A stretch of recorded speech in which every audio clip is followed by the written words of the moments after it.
Hello. Hello, good morning. Good morning. Guess who's still a little bit ill, but not a lot bit ill. Not a lot. Just really bugged up. Is it you? It's me. So is it just your nose that continues to fight the good fight? Well, I'm still not feeling 100%, and my throat still kind of hurts, but it's mostly my nose at the minute. You can probably hear my voice is still kind of croaky. Still a little crinkly. Yeah, but it's better than it was, that's for sure. What are you up to today, Swifty? Same thing I'm up to every day, Mike. Trying to animate over the world. Yeah, trying to do some grumps so I can get the collaboration finished. Let's see. I'm just gonna check. Oh no, you are framed like that. Framed like what? So your window currently is only showing like part of your screen, so let me just try and reframe you so that people can see what you're doing. Thank you. You're welcome. I think if I show at least this much, at least there. Maybe if I crop you. Show us looks best. Crop pad.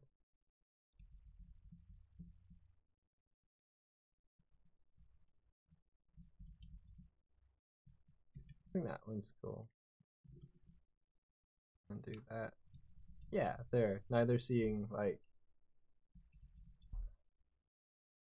You know what? I might move up. What's the problem? And crop. I'm just trying to show as much of your screen as I can. I don't know yet. It says hello, peeps. What's up? We're just working away, you know, the usual. How's it going with you? Huge. Background noise. That's true. We're not exactly musical or lyrical.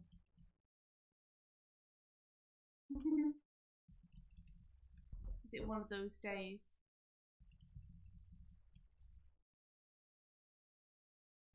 You're just drifting through.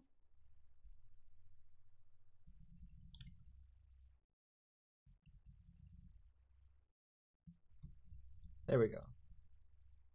Now people can see like a lot of what you got going. That's good. Yeah. I wonder why it was cropped weird in the first place. I think you remember when you were just streaming yourself. I removed the crops then so that it would show all your screen, and I would just stream all of it. But I didn't switch it back. Okay. So it had the full scale, but it was being off, like outside of the canvas on OBS. It's all very technical and. Sounds fascinating. Good morning. See, this is what professionalism is, though. You have to learn and manage all the intricate, like boring details that people overlook. Yeah, stream professionalism is trying to deliver that information in an entertaining way that doesn't become tedious to listen to. Fair enough. That's a good point. Well made. Thank you. Yeah. How are we doing today? We're okay. We're still alive. I'm still recovering from sickness, but I'm better today than I was Friday, which was the last day that we were streaming. How are you, Mike? I'm doing okay. I'm oddly chipper for having only slept a little bit. I think I still have all the caffeine running through my veins. How much caffeine did you have? A 1.25 liter bottle of Coke. Oh. And however many teas you supplied me with yesterday. I forgot about the tea. I forgot about the Coke. I remember the tea. That yeah. I remember the tea. I didn't go to sleep till 5 a.m. because he's a crazy person. How are you doing, Hardick? Good morning, Odd Oasis. Hardick says, still alive, how sad. You won't defeat us that easily, Hardick. Oh no. We have the will to live. My body's trying to destroy me, but my spirit still lives on. The soul still burns. as they say. Yes. That is what they say.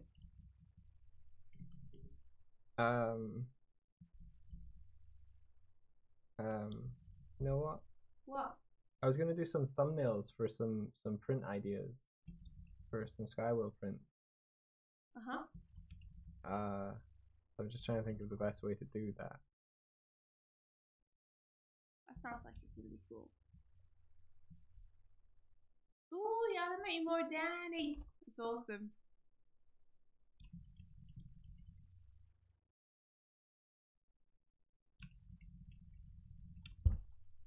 It's awesome that everyone's helping out with the collaboration.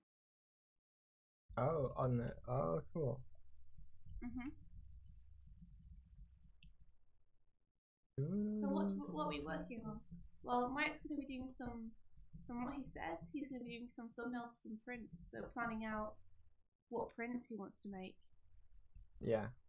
And I'm doing this, which is a Game Grumps collaborated piece that I've been working on for a while. Because it's very long, part I chose. It's great though. It's basically a musical composition that someone's made, and it features the Grumps both learning to play the piano, and it's pretty great.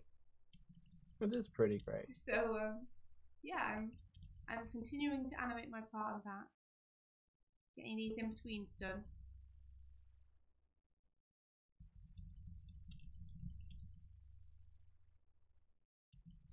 As you do. What about yourself? Are you working on anything right now? Or are you just chilling out? Just chilling out and swinging by the stream? Chilling and swinging. Chilly swingers. Like Spider-Man on a cold day. Man, I really, really love that game, India. Oh, Michael. It's so good. It won't save you. From what? I don't know, a car? Why do I need to be saved from cars? I don't know, but travel. You just never know what's going to happen. I want you to know who your real friends are. Spider-Man. No, Spider-Man won't save you. He won't be there for you, Mike. I won't need saved from cars if I'm inside playing Spider-Man. Maybe he will save you from cars. Maybe he is your true friend. Spider-Man's everybody's true friend. Is he my friend? Yeah. I didn't even think Spider-Man knew who I was. Told him about you. You did? Yeah. You're so sweet. Telling all your big famous friends about me. Yeah. I sent him a letter. Ah. Explaining things. Interesting. You use snail mail to reach Spider-Man. Yeah. Is everything with him insect-based? Snails aren't insects. What are you talking about? What are snails? Is it time to learn something? They are big feet. No. Yeah. Well, maybe they are, but that's not a classification of creature. Yeah, it is. Bigfoot. Is it shaped Wait, a Bigfoot is a classification of creature. It's a Bigfoot. It's the smallest Bigfoot in existence. Smallest Bigfoot. Yeah. Well, that's what Bigfoot really looks like. It's just a big snail. Yeah. A big old snail. And people have been thinking it's like a big old foot with fur and like a ape face. What are they really though? I mean, not big feet. I mean, snails. Are they insects? I feel like it has pod in it. Rabbit says mollusks. Is that true? And Rabbit, we've missed you. Hey, how you doing? How's it going?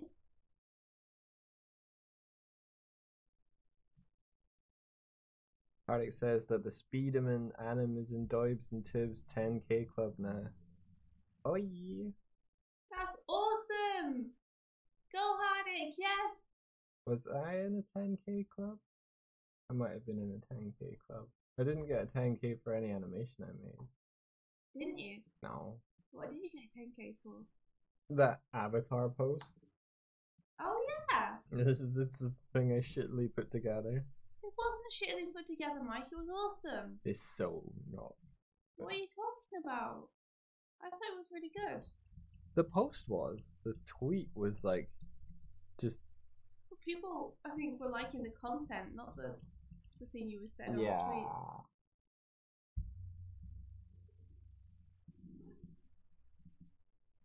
How is animation school going? I said Hardick, but I meant Rabbit.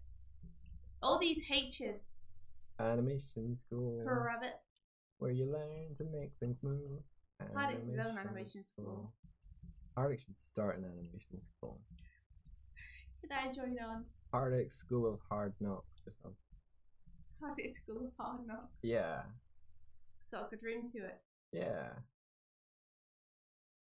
What was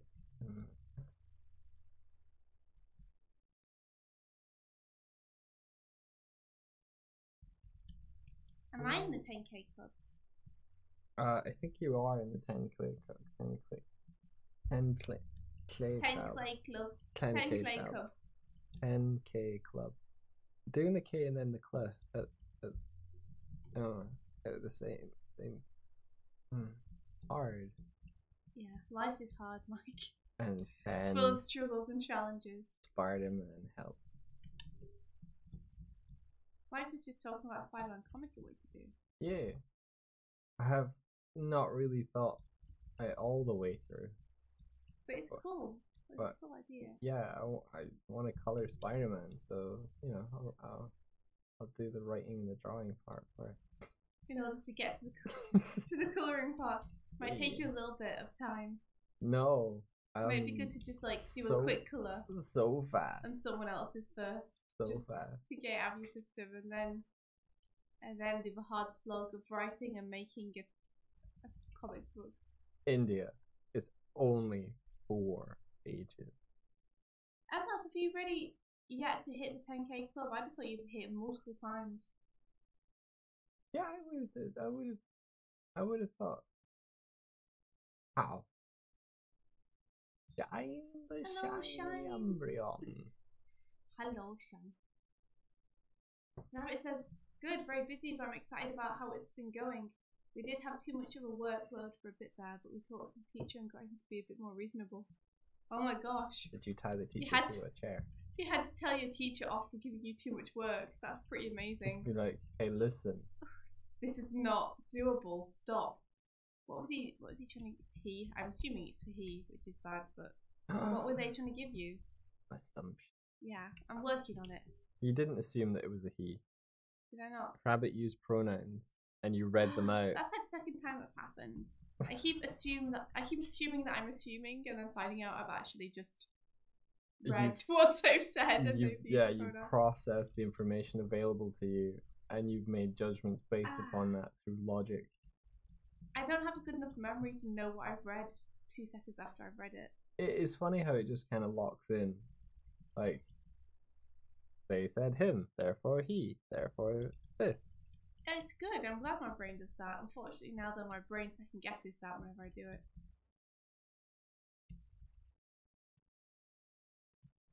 Can you list your tweets by likes and retweets? There's probably some sort of external site that can look at Twitter data. I think you can though. If you go to analytics, it tells you what your best tweet is that month, like what's had the most reception. And I think it does your best of all time. Of all time. So it doesn't necessarily show you a list, but it does show you which one did best, I think. We have to break 20K next. Yeah? Yeah. There's some people who like just do like a shit, like just a random tweet that they sort of is infused with that Me Too feeling that just skyrocket. Yeah, but we don't want to do that. Like, we don't want to do a shitty tweet. We want to do a cool tweet. It's not a shitty tweet. I started saying that, but it's sometimes things like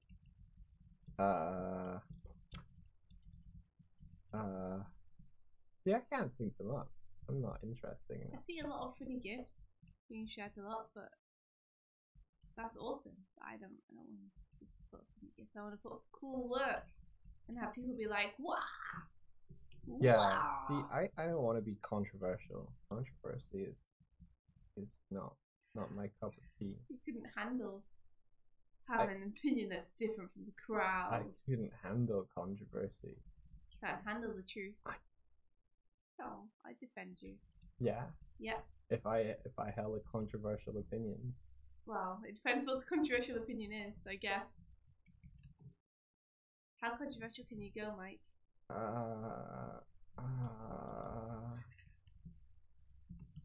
Okay. Let me take a run up at this. What?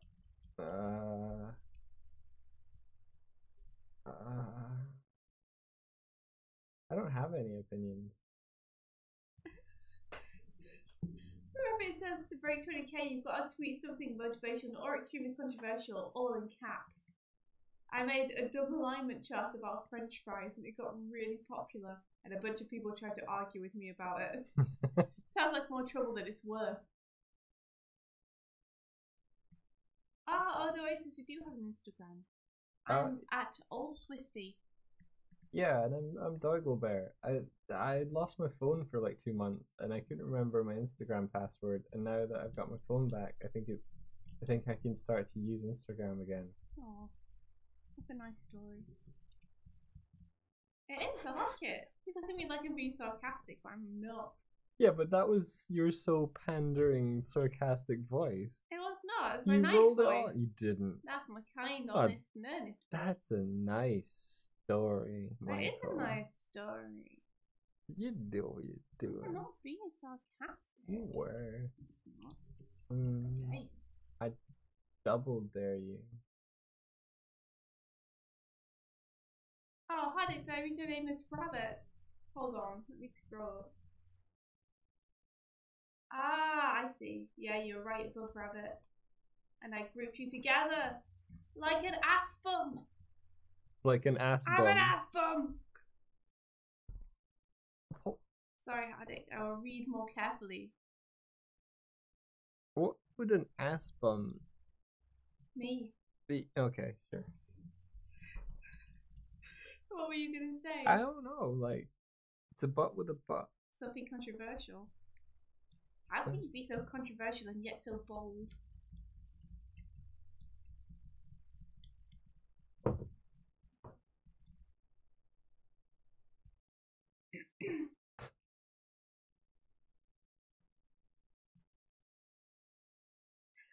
I 200 replies and he'll be like, that's not where sweet potatoes should go. Sweet potatoes are the best fries. You know what I've been starting to do lately? What? With the Twitter, I haven't really blocked or muted anyone ever. No. But in the last week or so, you started doing it. I started muting people in there. Oh my goodness, have you muted me? No. Okay. But okay. It's funny. I tend to mute people who controversial. Well, it's like it's like people bringing controversy into my life, into my feed. You don't want anything in your life challenge. You just want to exist happily. Yeah. In your small box. I feel bad though, which is why I think my conscience is bringing it up. Yeah. As something I shouldn't be doing. You're confessing everything to us. Yeah. My but goodness. It's like it's people posting about stuff they don't like. But I find that by posting about it, they're bringing it into the lives of people that so there's oh no, if I say the topic it gets more. Well, one thing I do think is worth saying is I think it depends what you're using Twitter for.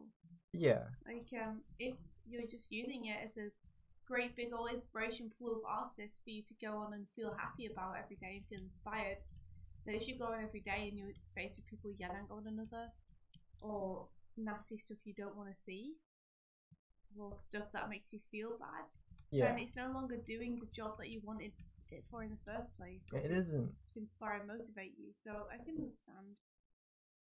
understand.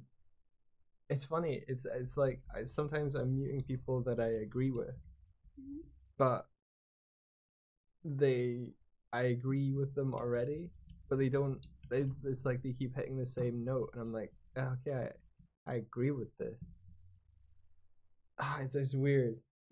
It's like fatiguing to hear about. It's like there's battles waging between two sides, and I'm like, okay, I pretty much know where I am on this, and I don't really want to be reminded of this conflict every time I open Twitter. Paddock says, same Doig. I see lots of political stuff these days and it's just bad. And then I'm tempted to read replies and I get more mad.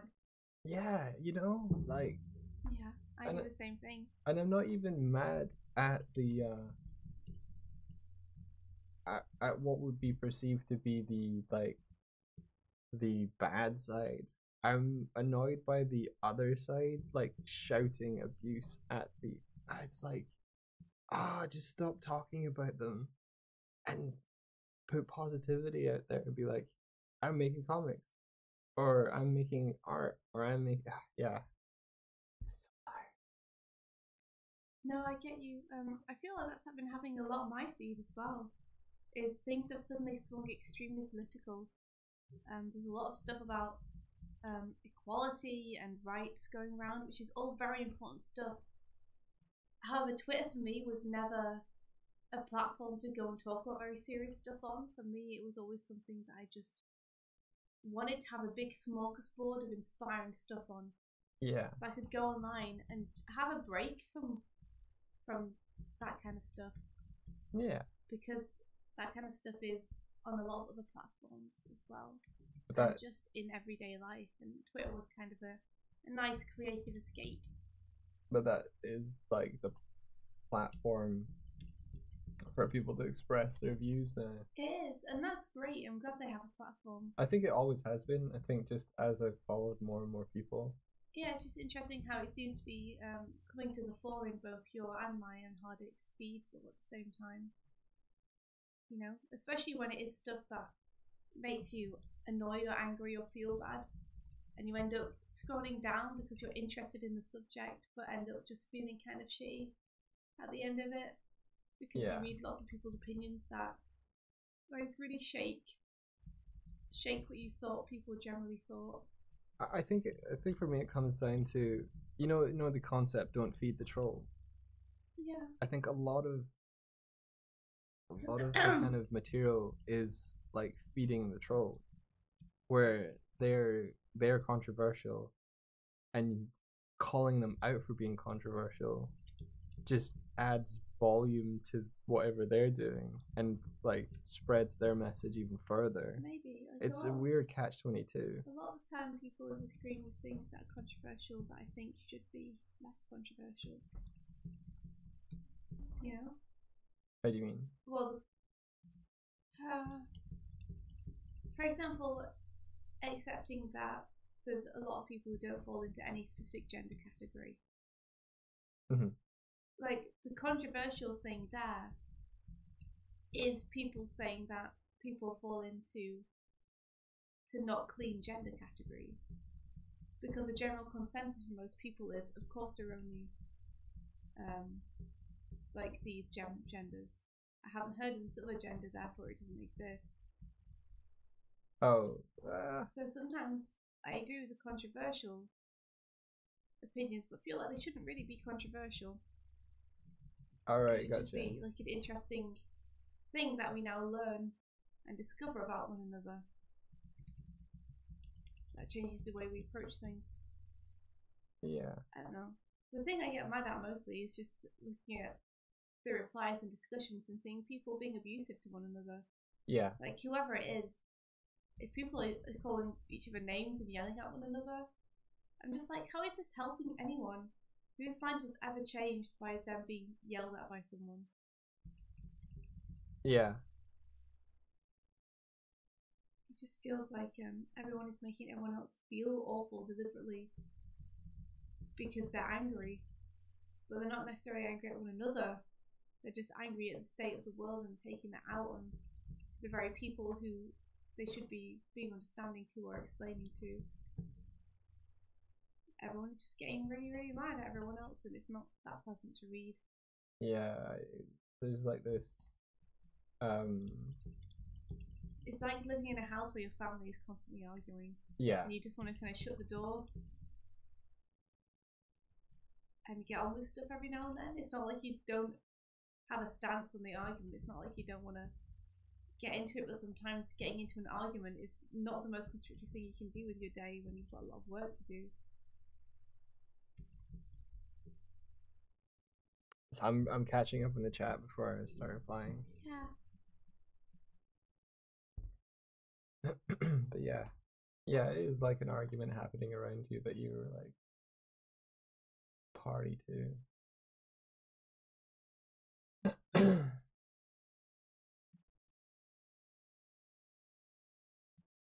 see. I do want to just say, because I asked Rabbit ages ago about the teacher overworking them, and Rabbit said, my teacher is very nice, but we were getting overly stressed. We had one assignment from Wednesday to Friday, and then another much bigger assignment from Friday to next Wednesday.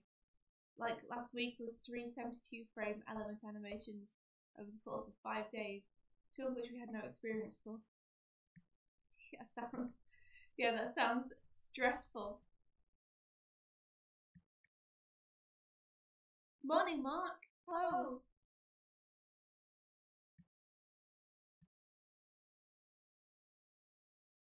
Yeah, Hardik, that's something that definitely irritates me lately. Is there's a trend of if someone disagrees with me, I'm going to call them this all-encompassing name for this group of people and just lump them in. Yeah. And therefore I don't have to listen to their opinion because they are like this or that, and they're all really horrible condescending names, and a lot of times they group people into categories they don't necessarily belong to. There's a lot of if you believe this, you must believe that, and therefore you're a this. I think the current mic setup that we have is generating a lot of echo, so I'm gonna. Oh no, I'm sorry. I'm gonna move my microphone. I'm gonna mute and then move my microphone. Calling people, putting a label on someone like that, slapping a label on someone's face, it's just an excuse not to listen to them, not to take them seriously. Like, that's all it is. It's a defense mechanism for, well, I don't have to listen to your opinion because you're just a this.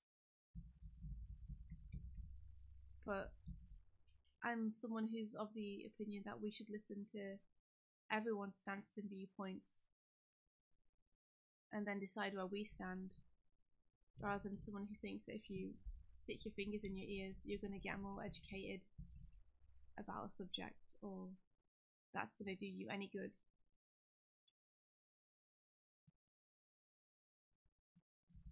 Ah, that is interesting, Steiny. Steiny says, watch an interesting video on the degrading atmosphere of social media. You have to be careful with something in general. It's more or less dehumanizing and defined purely by a single individual. Yeah, Rolando, we are just afraid all the time we express it in different ways. I definitely agree with that. I think people are just lashing out because they're scared of having their opinion challenged. Yeah, there is kind of defensible positions based on labels that people get. But just because you think someone is an X, Y, or Z doesn't mean they're not worth listening to. Yeah. And just because you say someone is an X, Y, or Z doesn't mean they are. I mean, probably the biggest culprit for resentment going is feeling like you're not being listened to. Mm-hmm. Yeah. And if you feel like people are disregarding your opinion, then you don't feel listened to. Yeah. It hurts the whole when, like all of us, when there's so many radicalized opinions out there. But some of them are you just outright like, hang on a minute. Yeah. People seem to mistakenly think that if they shut someone up, the person isn't going to hold that opinion anymore. Yeah, if you're not hearing it, and it hasn't necessarily gone away. It's just went underground. Exactly. If you're not hearing it, it doesn't exist. But that's not the way things work. Like, if you're not listening to people, they'll find other people who will listen to them. Like, someone's not gonna reverse their opinion and not think that way anymore because you've told them they're stupid and to shut up. Yeah. I'll have quite the opposite effect. Silencing people just means that they still feel that way but can't express it, which sucks for everyone.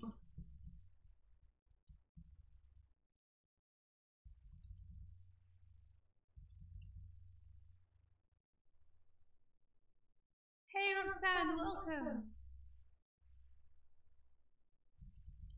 I wish people would just be a bit more tolerant towards one another, honestly.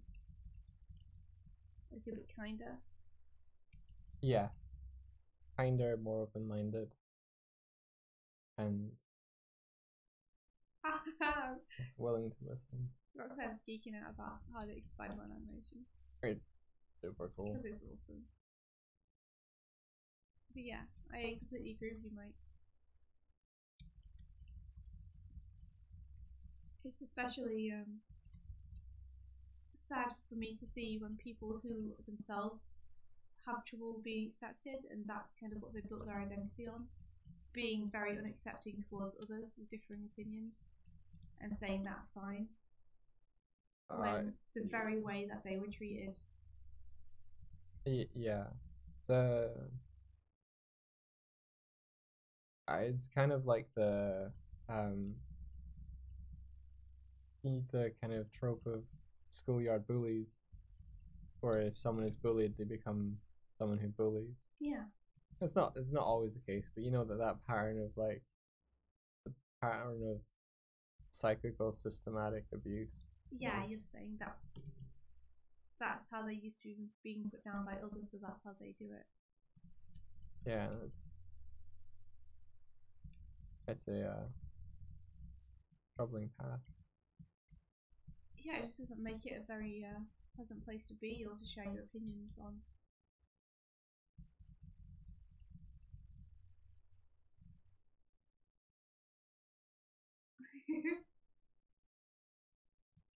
Sorry, we were like going into we're kind of skirting around serious topics like playing dodgeball with political stuff. I don't even know where that. It's like we're not talking about anything in particular. We're talking about the way people talk about stuff, I think.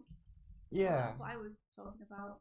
Rather than any particular issue, just a trend of how people respond to things and other people lately that I find really sad and demotivating to look at. Yeah, like if you build your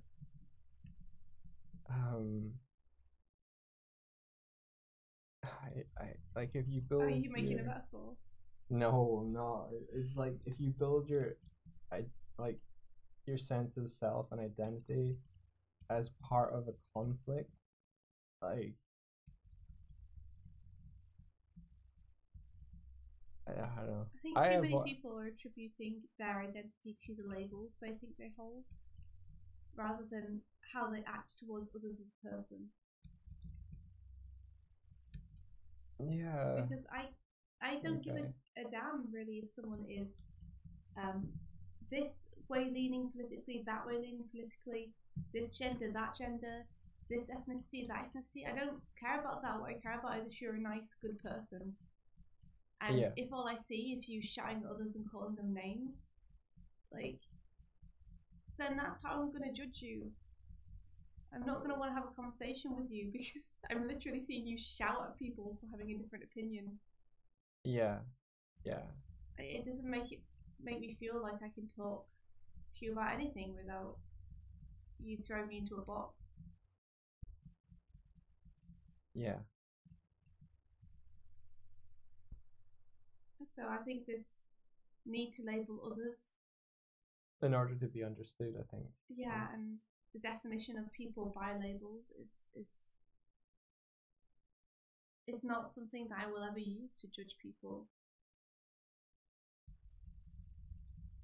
Yeah. Because that's not the most important thing to me. Then he says, a man was once asked what was wrong with the world, and the answer he gave didn't refer to some political party or corrupt social practice or anything. He simply said, I am. Oh. It's humans. Humans! Who is the real monster?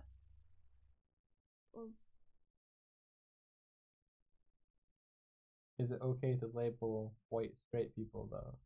Well, I mean, if it's a word for something, then I think it's okay to use it. I think the problem is when you start attributing. Well, you can describe someone as a Yeah. white straight person, but it doesn't tell you anything about them. That's what I'm saying. Is I think the problem is when you start attributing personality traits to that. Yeah. Like when you start saying that's a good or a bad, or you can or can't think this way because you're this. That's when it starts to get troublesome to me. Like, I don't mind being labelled as someone with brown hair, but if you start saying all people with brown hair think this way or are that, then I start having a problem with it. Like, there are so many factors in our nature and our nurture. Well, I'm just like, them Mexicans! Yeah. Don't even get me started on those talky Englishmen. Cool. Sorry, Mike, carry on. Yeah, you can describe people as that, but it doesn't give me any information about what they're like. And when you start to think that it does, like, oh, it's like those descriptions give you a ballpark, sure, in the loosest sense. Well, in the stuff which is important to you, like, it's extremely important to you to find people who think this way politically because you're doing a survey on what people like that think, then it gets fair enough. But if you're going to use that as a classification to sort people by their beliefs or traits, it starts to get more tricky. Like Heidick says, Heidick likes to label Trump supporter as being inherently bad. Yeah. I knew personally voted for Trump as the worst person because people had different reasons for voting for Trump, and some of those reasons are reasonable. You know? Yeah. They're not all because they think that he's like gonna make America great again or whatever his slogan is. Like a lot of them are because of this policy that they want or this way that he's gonna change the education system or whatever. Yeah. A lot of it has nothing to do with Trump as a person, but has everything to do with what his party represents, or, well, since it's American, it'd be like what he as a person has promised to do policy-wise. Or it might just be simply the fact that they want him more than they want the opposition. Yeah, when you have what was essentially a two-party system, two horses in the race, like, it's not a...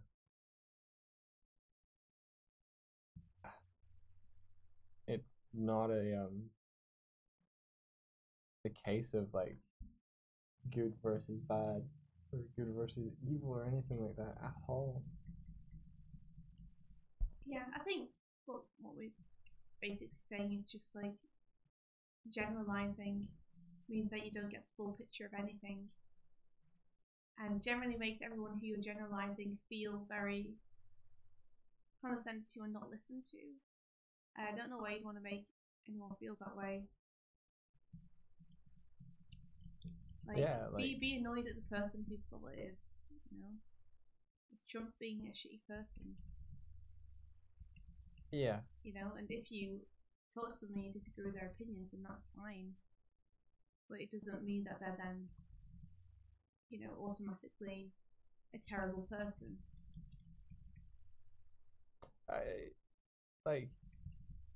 Most people are generally trying to do their best for what they think is going to make things better in the long run. Yeah. Unfortunately, the Trump administration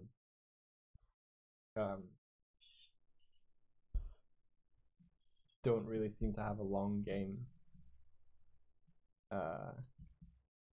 Like, if you're running the country / the world as a business, and your business's number one priority is to make profit, then that's not a great way to run a country. Like, because if you put profit over, like, employing people isn't like inherently good. Like, you can employ people to you can employ people as a militia to oppress small villages, like jobs don't necessarily mean good times. Except to someone who is jobless. Then a job sounds like it's great. Yeah.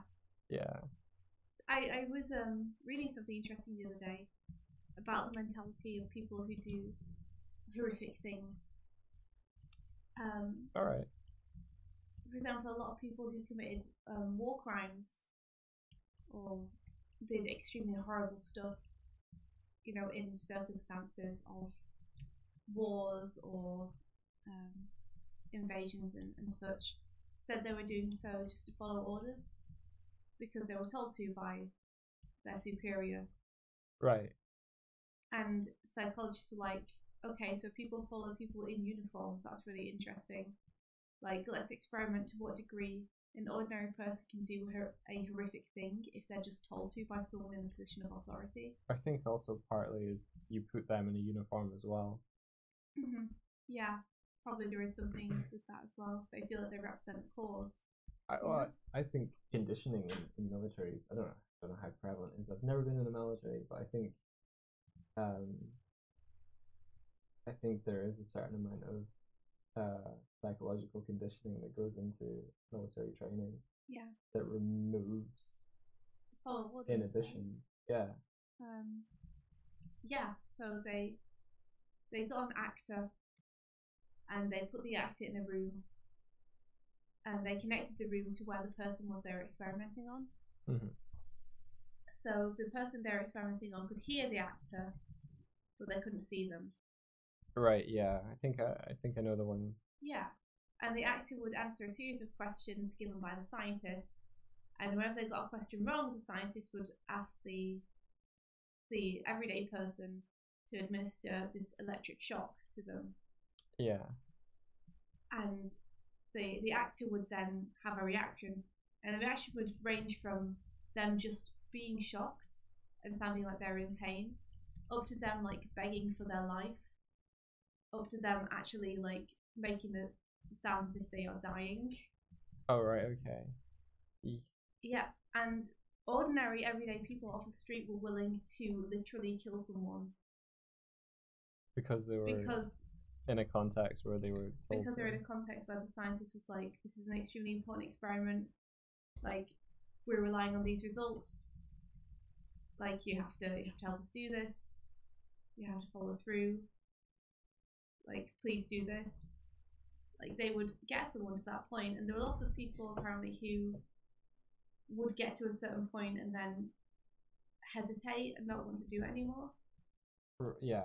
And one of the most interesting things to me was that when the scientists then said, the results that we get from this experiment will save a lot of people. Yeah. Then they would carry on with it. Because they think they're doing good sort of thing. Something for the greater good. Like they think that it's going to be a benefit for a lot of people at the end of it. Right, okay. They think that they are doing something that's going to help a large proportion of people through doing it. So they have a reason to justify it. So it's kind of like sacrificing the stranger to help multiple strangers. Yeah, not that they, I think, knew at the time it was going to get to the point of death, but yeah, like it was definitely indicating that it was going that way. Gotcha. But whenever the scientist said, you've already said you're going to do this, you have to do this now, the person would back out. Right, okay, like you've agreed to this. Gotcha. Whenever they were ordered straight out, like you have no choice, you have to do this, then they would back out because they'd be like, I do have a choice.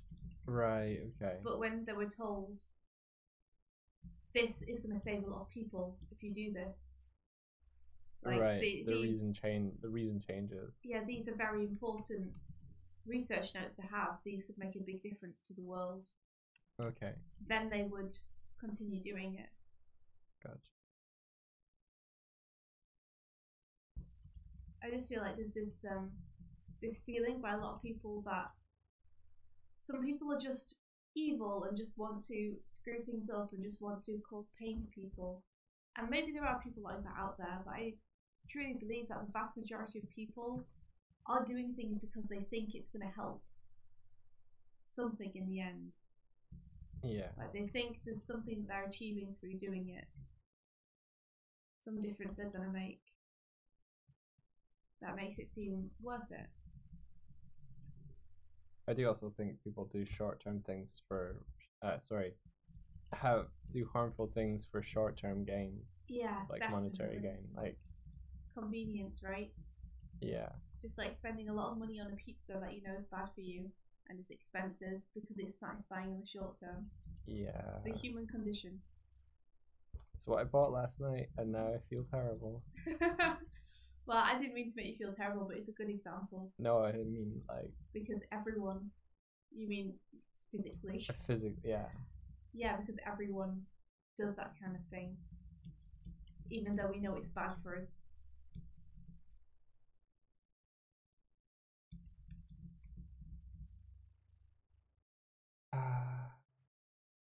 See, hi Dick. I'm sorry if we missed you because we were warbling about stuff. Such warble. Is the audio a little bit better now? Is it less echo? I swear we'll aim to remove echo. Well, it's difficult because before when we only had one mic, there was no echo because we just used that mic between us. But now that we've got a really good mic and a mic that picks up everything in the room, the one which picks up everything in the room is giving us an echo, and we're not quite sure how to fix it beyond getting another good mic. But it took us like a year to save up for the first good mic, so yeah, we'll figure it out, but it might take a little bit of time.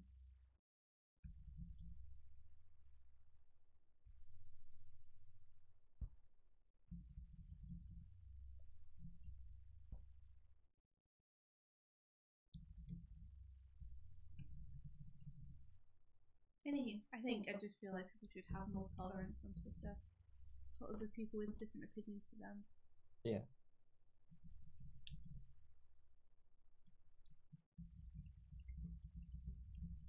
And I wish it could go back to being the cool art platform that I enjoyed using it for. I think it's always been both. You see more sides of it. Yeah, maybe you're right. It seems like it suddenly has exploded on my timeline. It definitely feels like everyone's more tuned into politics these days.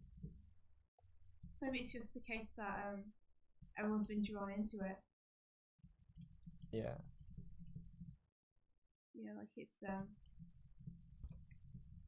people who normally would just be posting art are now posting more stuff like that because it's on their timelines too. Yeah. And they're engaging with it. I think there's a pattern of like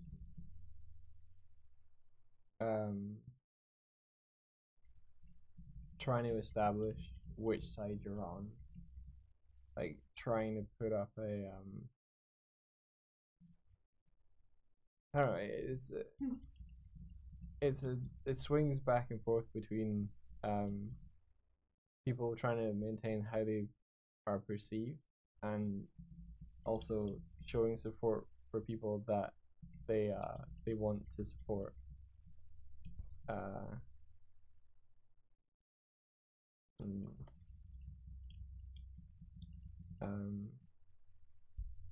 I don't really have an end to that statement. I just think people are more aware of things, and therefore they have to make their stance on things publicly available. I don't really agree with the statement you have to show which side you're on, because I don't think that there are sides. Like, yeah, I don't think we're necessarily all against one another. Yeah.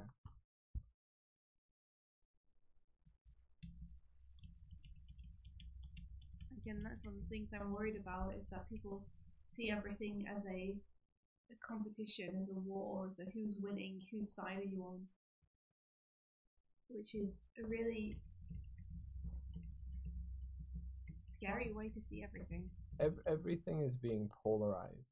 That's the trend I'm seeing, is everything is this black and white, as they're saying, as Emma is saying. Like everything is this us versus them mentality. That the gray area is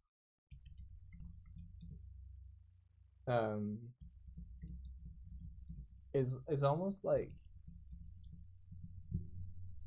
do you know in the scene in the Wonder Woman when she steps out of the trenches and she runs forward, Yeah. like the battle where there's two trenches and anyone in between is like no man's land. Mm-hmm. It really feels like there's two extreme polarized opinions which are safe. This is a great metaphor. Yeah. Yeah. And anyone who tries to be somewhere in the middle gets shot by both sides. That's 100% exactly how it feels. And it's a shame because I think life takes place in the grey area. Yeah. I think pretty much everything in life is the grey area. Yeah. Like, even in the trenches, people aren't always going to feel the same. It might be a kind of uniting cause, but the details between people are very different. And the beliefs held between those people can be very different. Yeah. There you go. Thank you for always drawing cute girls, Rolando. That's a great, I like that metaphor. It's very good. It kind of feels like how it can be sometimes. Peace. Aline! Aline's asking how Thought Bubble was. It was awesome, Aline. It was very cool. One of the coolest. We got to see the old gang. We got to see Reika and Amy and Alistair. And we got to meet Elaine and Nick. Yeah. And Noemi. Yeah, and Noemi, who was super nice. Like one of the sweetest people I've ever met. Oh my gosh. So it was great, and we got to meet Grog and Music Box as well. When we were at the festival. It was really, really nice. It was a bit tiring. I got sick from it. But other than that, it was a nice weekend. You know, I got to see my parents as well, which was really nice. Yeah. Especially because they both had birthdays very recently. And I hadn't, like, my mum was in Greece, so I didn't really get to say happy birthday to her properly. And my dad, well, the day of his birthday was the day that we all met up. Yeah. So it was nice to be able to say happy birthday to them both properly. It was annoying that our flight was so delayed that it cut into spending time with him on his birthday. Yeah, it was. Like, thanks. Extenuating circumstances / Ryanair. Yeah, Ryanair got delayed by 6 hours. And we got up at I don't think we slept. We didn't even get up because we didn't go to sleep the night before because the flight was at 5 a.m. Well, the traveling to it was at 5. And we had deadlines the night before, so we were just working, and we're like, well, let's just stay up because it's 3 a.m. now. We won't go to sleep. We'll just set up at 5. Set up at 5, got there at 7. Flight's delayed by 6 hours. We could have been in bed, guys. We could have been snuggled up, all warm and cozy like. Yep. It was very sad. The science state of affairs was very sad. I ended up doing I think I was painting a portrait. I was still running on the same sort of gotta get stuff done gear. I couldn't switch off. Do we feel like regulars now? At the convention, we had people come back to the table who had seen us last year. Yeah, it was a nice feeling. It was less that we remembered people, more that people remembered us by the book. They came back, which was really nice. I guess it did kind of feel a little bit more like we were regulars because we got to see the same people again. Yeah. Because people were like, hey, how's it going? How's book 2? It did make us feel we were like, returning to this place again. Yeah, for sure. Yeah. We had leaflets that was like book 2 coming soon, 2019. So people would come up to ask, "Hey, book 2," and they would like look at the table and then immediately like see the flyer, and it helped us kind of be like like managing people's disappointment a little bit. Sorry. I hope they weren't too disappointed. Managing people's enthusiasm. It's okay. You don't have to rephrase it to make me feel bad. But people seemed pretty okay about the fact that I feel like it needs more time. And we got to meet some people who we hadn't met before, who we want to meet. Like, I got to meet one of my favourite comic book authors. Oh yeah. I got to meet some artists who I really admire and who I follow and have followed for a while. You know, so that was all really nice. It was very, very brief meetings, only like 5 minutes, but it was still cool. Thought Bubble felt way less. It was much less busy. What I was trying to say is it felt a lot less monumental. Like our year hadn't been building up toward it, so we had a more kind of casual, relaxed feel to the whole thing. Our table setup was a lot easier. That was nice, yeah. Who are the I think Ali's asking who are the artists that you met?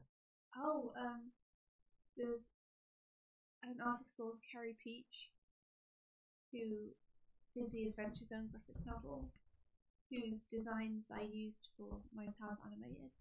She was lovely. She was really nice.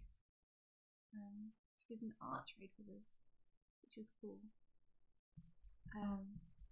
There was John Allison, who's the writer I mentioned. He writes on a series called Giant Days that I really enjoy. I really like his writing a lot. So meeting him and just be able to say, hey, I really, really enjoy your book. Thank you. It was really cool. India gave him a gloom. I did give him a gloom. I hope that he's read it and enjoyed it.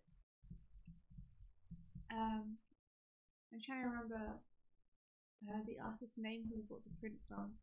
I know exactly who you mean. Yeah, it begins with an S. It's Sirs or Six or.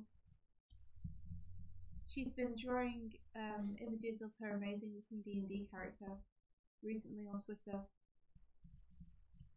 and I think her design is just fantastic. And we've got some comic books. Oh, Rabbit, happy anniversary! Oh man, that's amazing! Happy anniversary, Rabbit! Thanks for being with us a year. It's been a really good time, and we're happy to have you here. Bom, bom, bom.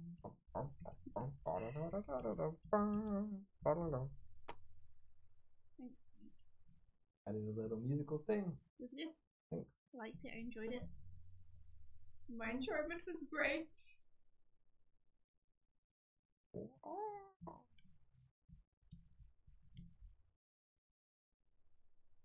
Maybe I shouldn't make the tail so extendy. So extendy.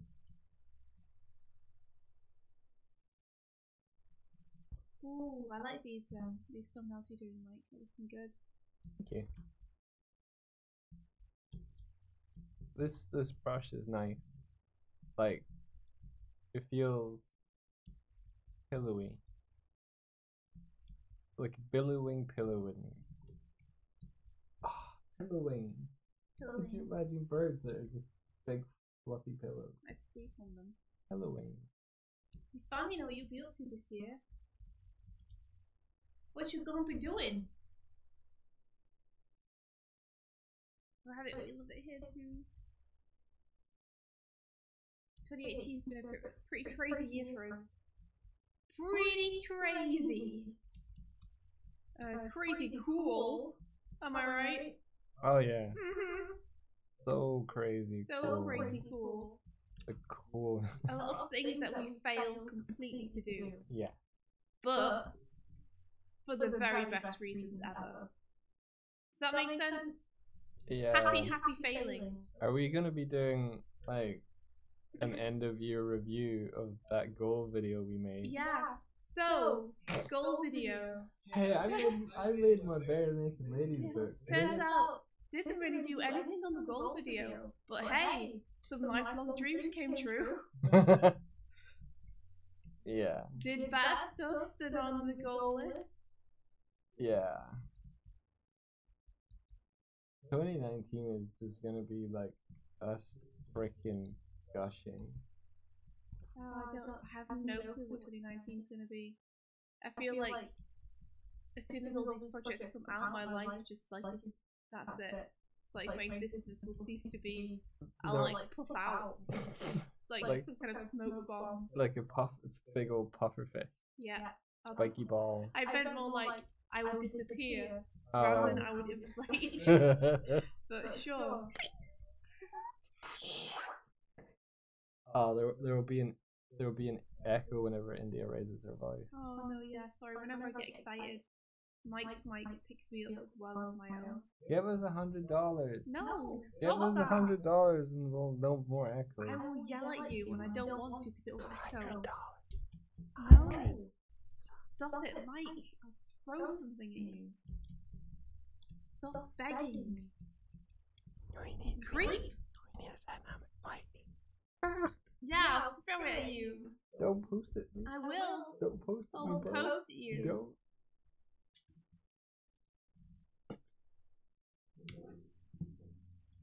Yeah, Aline, we got some awesome new microphones. So now my microphone is amazing. The problem with it though is that Mike's microphone is still just okay, and it also picks up all the sound in the room. So I've got a nice microphone, and Mike's got a microphone that picks up him and me, which is why I sometimes have an echo. Yeah. If I could just shield it. I should show you. I should show them what you made. Do you want to see the What do you mean? Do you want to see what India made for the microphone to try and prevent the echo? At least I tried to do something constructive to help, you know, instead of just sitting and going, oh, I don't know what to do, like a Doig. Oh man. A Doig? This is what India built me. I'm a good engineer. It's a box of socks. It's a microphone house to deaden the sound. And it's on a like. Have your microphone facing me. Well, it was still an echo. I told you the socks and the box don't work. I feel like it would work better if you didn't have it facing me. But I'm trying to put it on the other side of me, like if I can cushion the sound. Look here, the duck for scale. But yeah. It says surely might can turn down sensitivity and increase the gain.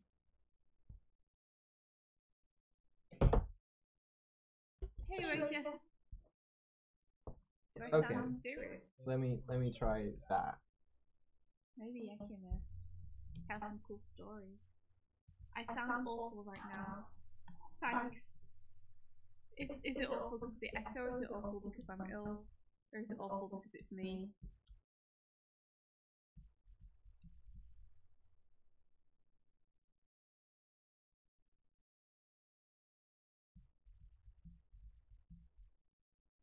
Eileen, at least tell us how we sound awful so we can try and fix it before you go away.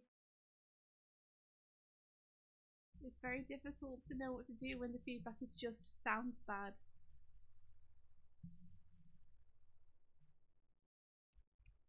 I'm not sure if this is something that we can necessarily just fix.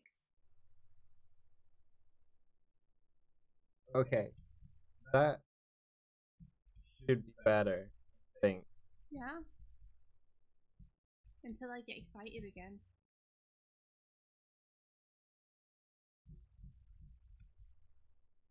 Yeah, if India speaks above a certain threshold, then she'd come through, but I'm so excited about Sonic!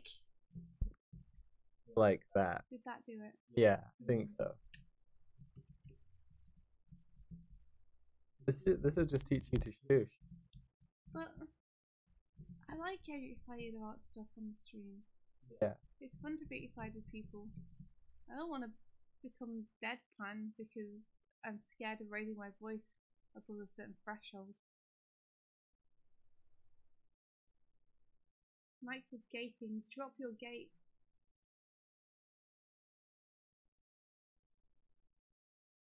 So much for increasing our audio quality, huh?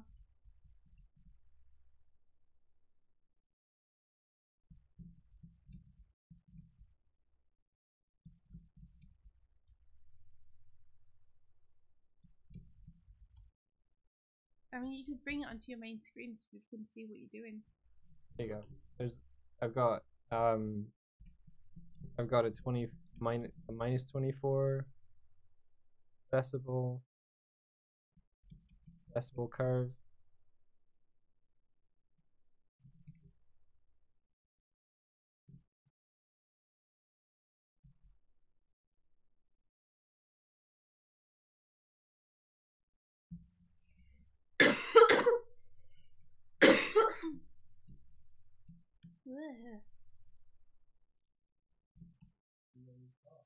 Yeah?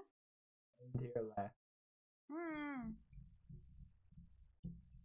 Because I think you just like double barreled them. Sorry.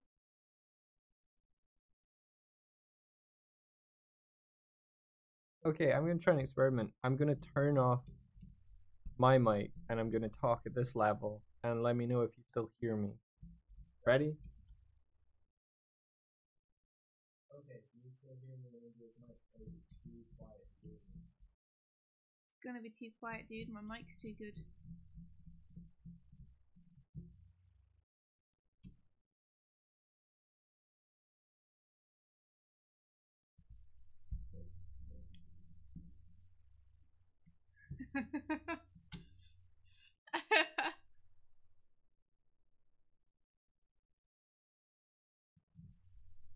That sounds really cool. I'm glad you get another year with Suzanne. It seems that you've really been enjoying and learning a lot from spending time with her.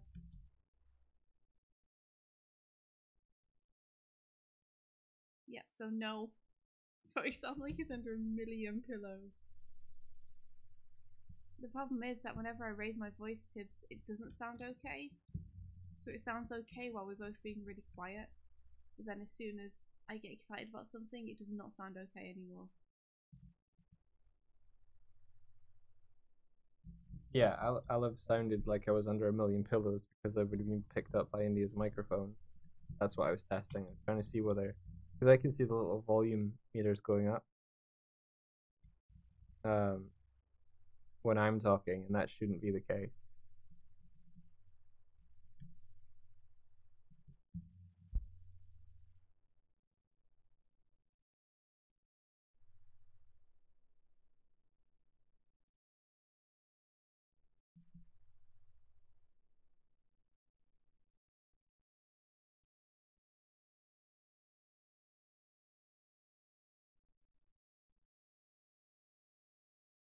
And at last we get a mic, and it's like we don't know how to use it.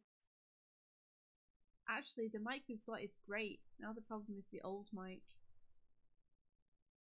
Yeah. Oh, maybe we should just fork out and buy another one. We just don't have very much money. Yeah. That's, yeah.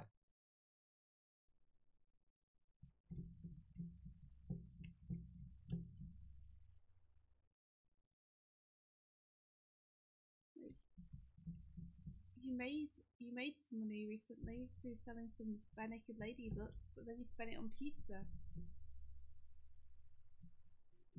Pizza, Michael. I did, yeah. A triumphant. It could have been a microphone. Spent €20 on it. It could have been a sixth of a microphone.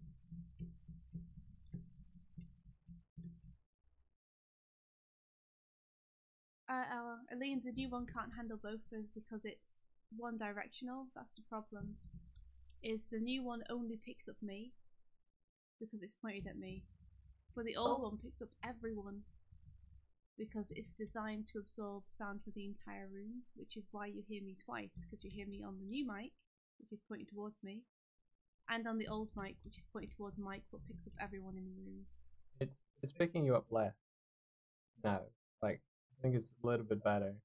It'll just pick you up when you cough. Or speak loudly.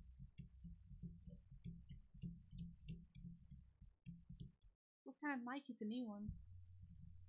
It's, let me see. We have the same microphone as Patrick, which is a This is when I'm properly talking into it. audio technique. Let me. You link them. I have the box literally right next to me. Oh, well, that. Yeah. Sorry, I just booped the mic. You just slapped the mic. I did. Slapped it around. Okay, so it's an ATR 2100 cardioid dynamic USB microphone. It's very good. Plug and play operation. Dynamic handheld microphone with 2 outputs. Crystal clear sound for home studio recording and podcasting and on-stage use. Built-in headphone jack and headphone volume control. It includes instructions. It's a heck of a thing to list on the back under your pros. Includes instructions. Good. Glad. Also, it's got a lifetime limited warranty. I'm not sure what's limited about the fact that it's a lifetime warranty. Seems like it's the opposite to limited, but there you are. Ha ha! Yeah, I know, right? Hey, Jungle.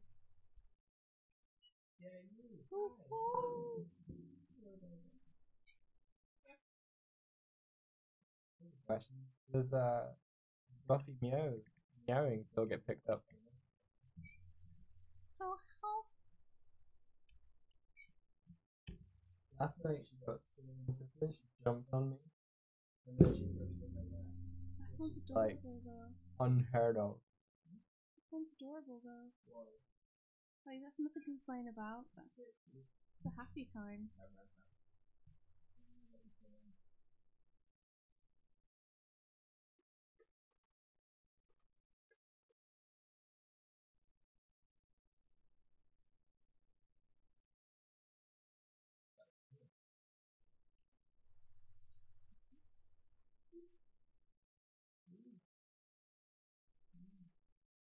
He's literally headbutting me.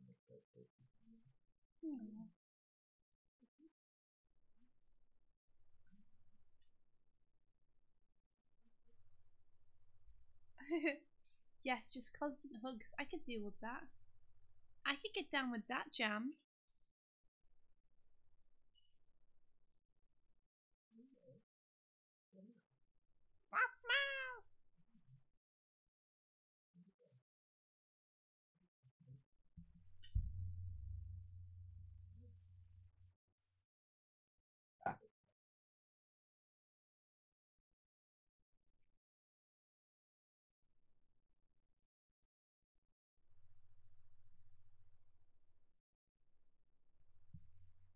Fingers gloves are the best, but my fingers do get cold when I wear them.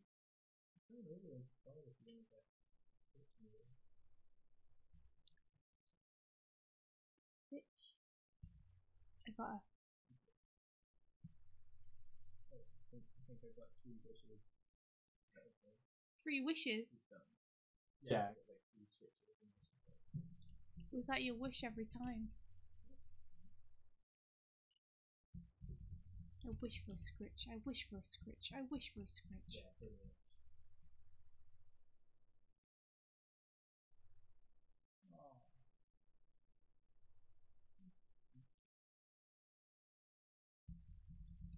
When we got back from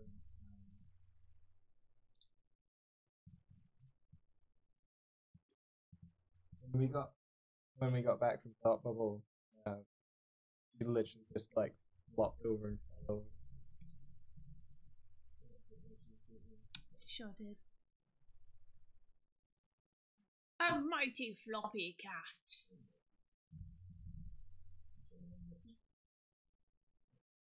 Show me them tootsies.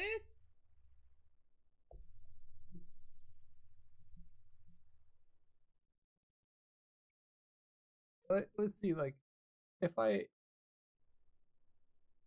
change some of the setting here. Heck, you might as well try it. It's not like we have anything to lose. Yeah.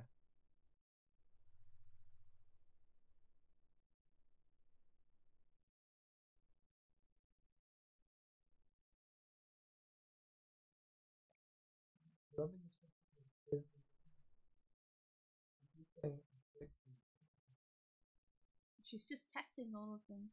Yeah. Sturdiness. Is the quality insurance whack?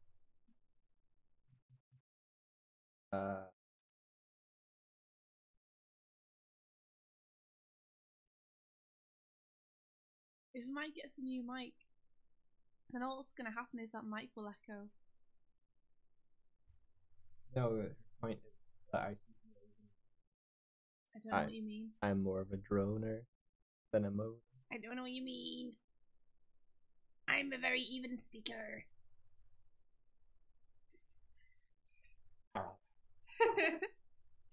What did you... I feel like that just triggered a memory. No, never. Don't know what you mean. We don't have any memories. Where I turned to you and you just made a sound back. Oh, was it the other day when I was still ill? I think it might have been, yeah. You came up to me and you're like, India, and I was like, yeah, pretty much. I don't remember what it was. It was something like that. A visual example of India's doubling problem. Oh, that's good, you know. It actually gives me a better idea of what's happening. Can you post that in the peg bar for me so I can enlarge it?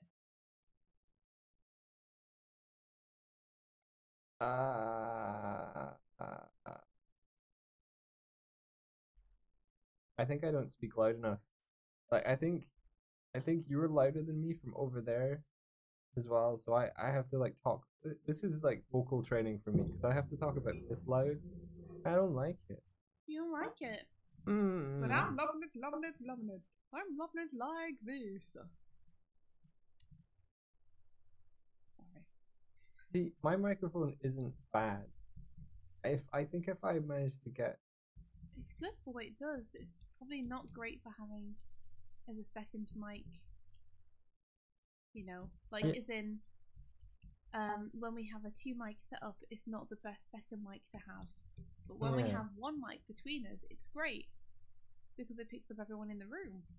Yeah, like if I go really close to my microphone, everything, the quality goes up, everything's good. But I can't hold it to my face like this, so I'm thinking I will buy an arm.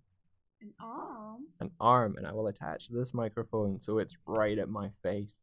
And then that way I can put the sensitivity higher. Mike, I don't actually think that's the best solution. No, listen. If I this slider on the left of this UI that's on my screen, if I put that up to like where I'm talking now, then you won't get picked up. So what I need to do is position the microphone. Are you sure it won't pick me up? Yeah. Are you sure? Like let's test it, okay? Yeah. Yeah. If I put it up to here, am I still getting cut off or is it better? And can you still hear me? I don't think they can hear you.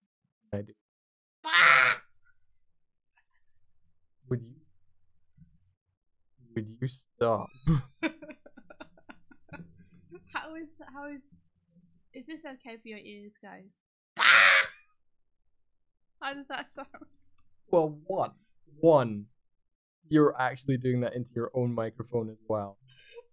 So,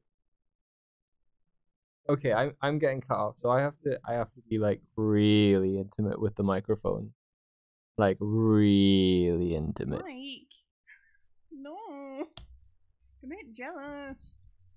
There's no echo even when you scream. Whoa. Okay, let me. Holy heckles! That's a cheaper solution than getting a new mic. That's for sure. Yeah, so we just have to duct tape it to my face. Okay, we can do that. We can duct tape it to your face. Okay, I'm buying an arm. It won't have the socks though. Maybe the socks are important. I don't, India, I don't think the socks are doing anything. But I worked so hard on them. Okay, maybe they are reducing the echo a little bit. Yeah. A little bit. I think they're totally helping. Totally. I get it. I can't look at you and talk. So if I, yeah. You can't look at me anymore. No, because I'm literally facing into the corner. Right, okay. We got a solution. I can't whisper though. I have to stage whisper. Sucks. Why do you, what? Why can't you? I tried whispering. My whispers don't. I can whisper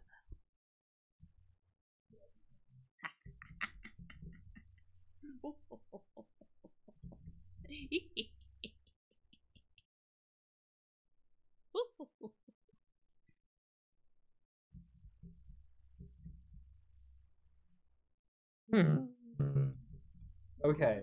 So yeah, we got it. I think. Tibbs likes the stage whisper. I agree, actually. Stage whispers are great. I wouldn't mind more stage whispers. And he says, "Ha ha ha! I have to go." I got too intimate with the microphone. Sorry, Eddie. Okay, I can't keep this up. I literally have to be over here. I don't know, with this audio setup, I think it's gonna teach me to be more enunciative. Is that a word? No. Teach me how to invent words. You don't think enunciative? No. I think it will teach you to enunciate more. Well, what is the adjective? The adjective describing word. The version of enunciation or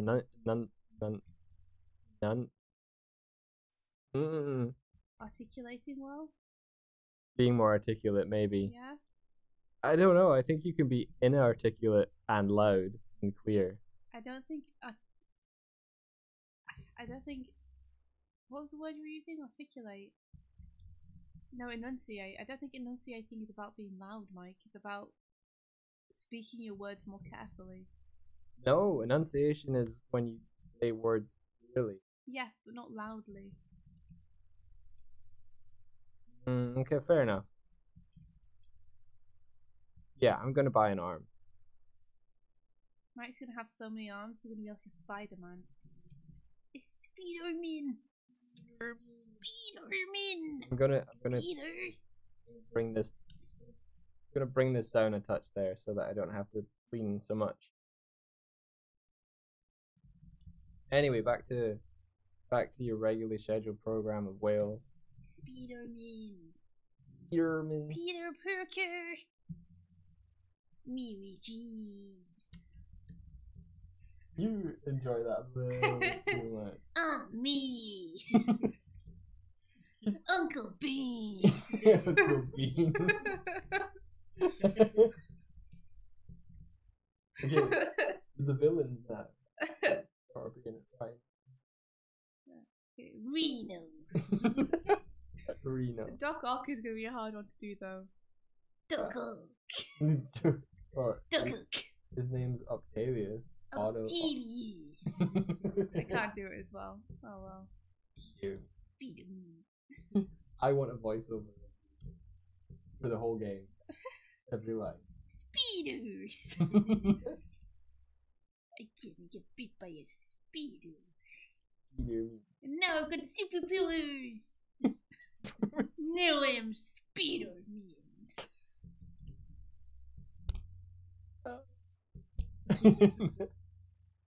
Gotta go to work. Green Goblin. It's the Green Goblin.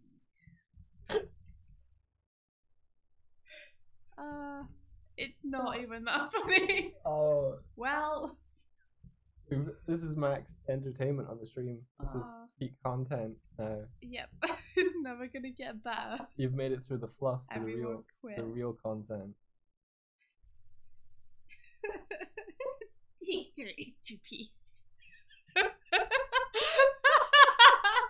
That's a great way to say it, Tibbs. You win. You win. Eat your piece. Mysterio. Has anyone seen Mysterio? I lived it. Oh god, okay. Yeah.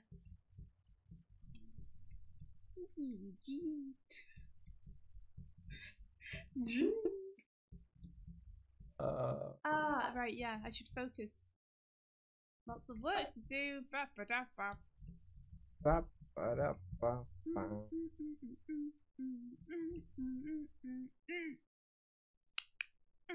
The highest form of comedy. Making stupid voices. Iron Man, we need your help.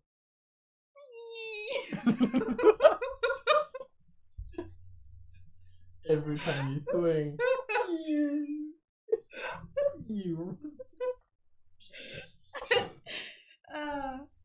You have to do the pew pew. Okay. I kind of want you to do like a quick quest Spider-Man. Oh no.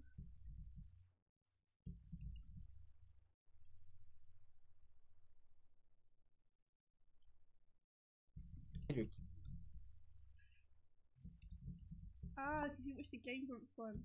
I did. I've only heard tell of it from like. I think I watched episode 1 and I was like, eh. Yeah, like the moment where it's like, yeah, let's go web swinging. I'm gonna jump on a car. I just want to jump on a car. Go, car, go. It's amazing because if you hold the swing button against the car, easily jumps in the car. No, adamantly not swinging. Oh, I thought you were going to say something like there's a glitch where if you swing while you're like behind a car, you kind of can push the car with you because the physics are stronger than that'd be great. The weight of the car that's programmed into the game. That would be amazing.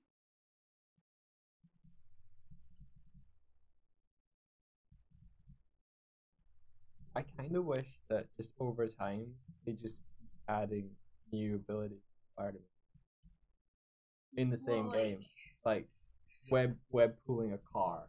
Okay, not like now I have telekinesis. Like he used to be able to lift cars when he was older games, but now like, I can turn into a motorbike.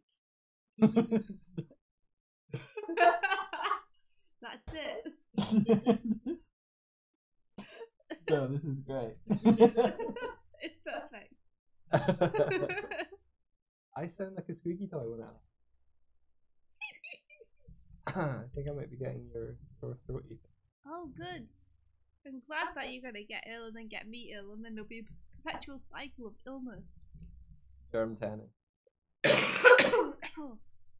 talk away. I'm sorry. It doesn't happen like with much time to plan for it. I'll try to remember. I hope you don't get ill though, seriously. Like, it's not fun. I am. And we need you. We need you, Mike. What could I do in this paint? This one. Put a whale in it. What about peeking it out from behind something? Like one of those photo bomb. Here's my painting of a sky. Wait, what is that? Good. Have them swing away from the camera into the fog. Away. They're migrating. Duct tape is an effective solution to most problems.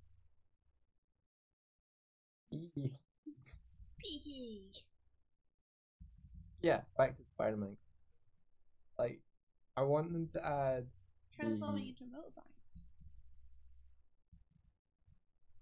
Right? No. I do.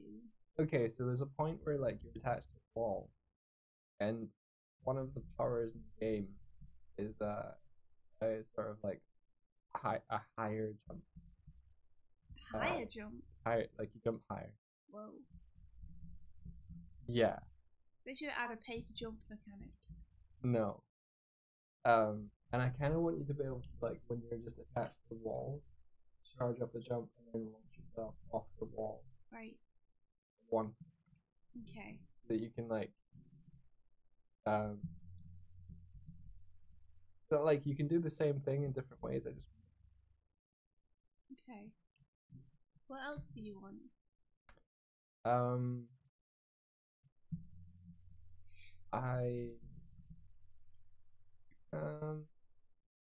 He's got web slings and wall climbs galore. Want to beat up some bad guys? He's beaten up plenty. You know, but who cares? No big deal. Mine once more. I want to turn into a motorbike. Not gonna happen. Aww. Ask for something now. I'm trying to think what I know what would be cool. He has these spider drones, and there's one part where you get to like RC them. I want them to add a little first person light thing where you can be a drone. Be a drone. Spider drone. Be really like spider drone. Spies on you when you're in your home. Like in Arkham, they had these like radio controlled batarangs, kind of a bit like that. Like when you hit a car.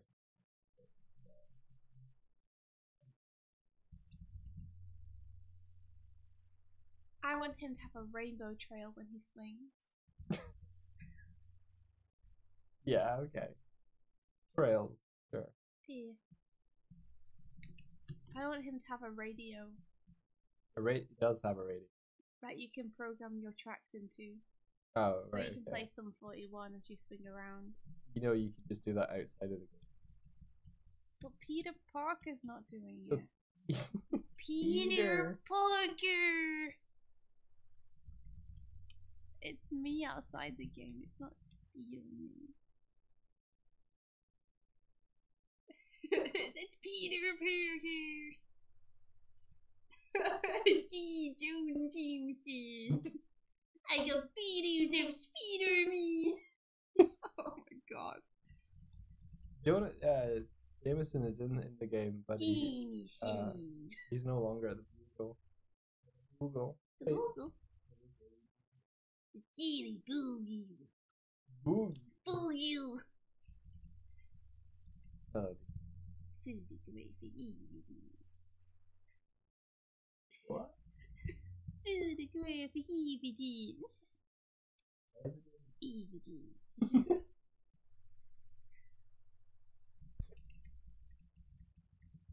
This is cracking me up too much. I don't even know why. I can't even establish a rapport with you because I'm laughing at you too much. I'm sorry.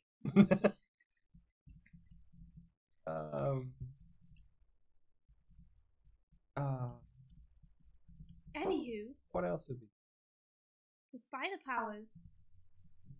He could have his belt flashlight. His belt flashlight? Is that really what you want? Yeah. The one thing that was missing for me from Spider-Man was his belt flashlight. Yeah, man. Okay, well. I noticed someone put up one of the photos that you take in the game. Got a photo and I want a pizza delivery mechanic. In the middle of a story. I'm sorry. I'm so excited. Play a previous game. I want it back. It was the best part of the game. Everyone knows that the only reason you really played Spider-Man was to live the life of a pizza delivery person. Or there might be a side quest. I haven't played any of them, or hadn't played many of them. I'm sorry. Please continue your story. Oh yeah, someone did a photo mode of Punk Spider-Man, and they showed the underside of his trainer. No. And when you put the two trainers together, the design and the ball part of the soul together with the spider flashlight, like the tread, looks like a Spider-Man. That's pretty cool. That's pretty cool. Yeah. First Spider-Man game I ever played was Mega Drive. Right. I always got killed by. Pretty used. He's only trying to save his person. Probably. Oh, that's in the film. Or something. I don't know if that's in the comic. It might not be actually. Probably. Who's your favorite Spider-Man villain, Mike? Favorite villain?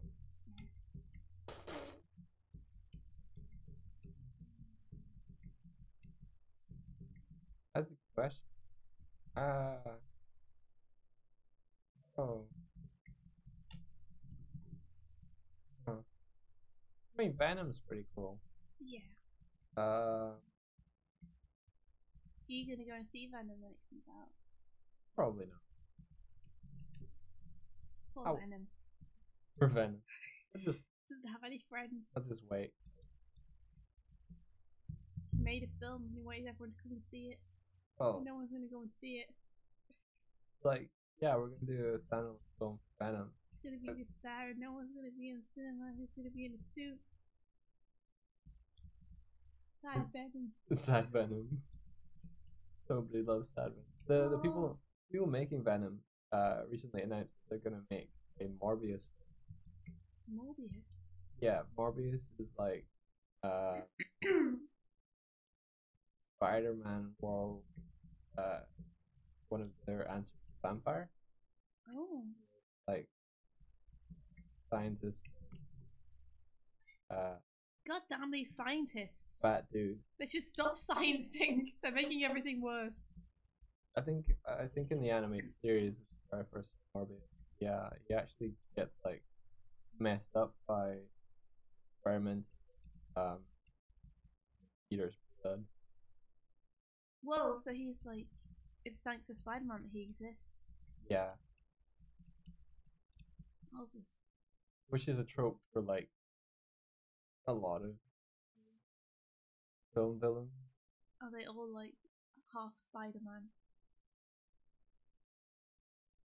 No. I'm Sun Spider.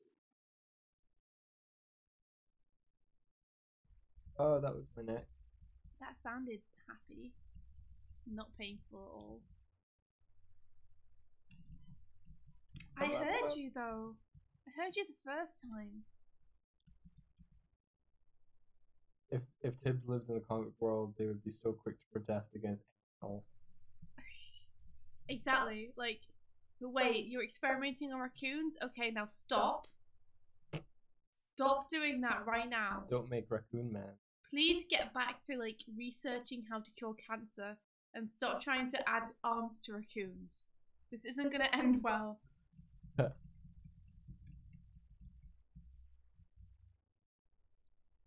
I feel like the top ones are way able to add more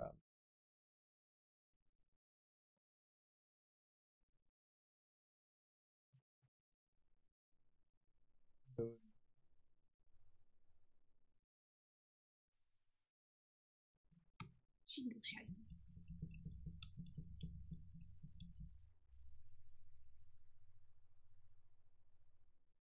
Don't put that arm on that raccoon. Scientists, stop. No, stop. Just don't do it. Stop. I can see you, Trevor. Trevor's just like halfway between putting an arm on a raccoon. It's like looking dead at you in the eyes as he's slowly moving his arm with the arm towards the raccoon. Because that's how science.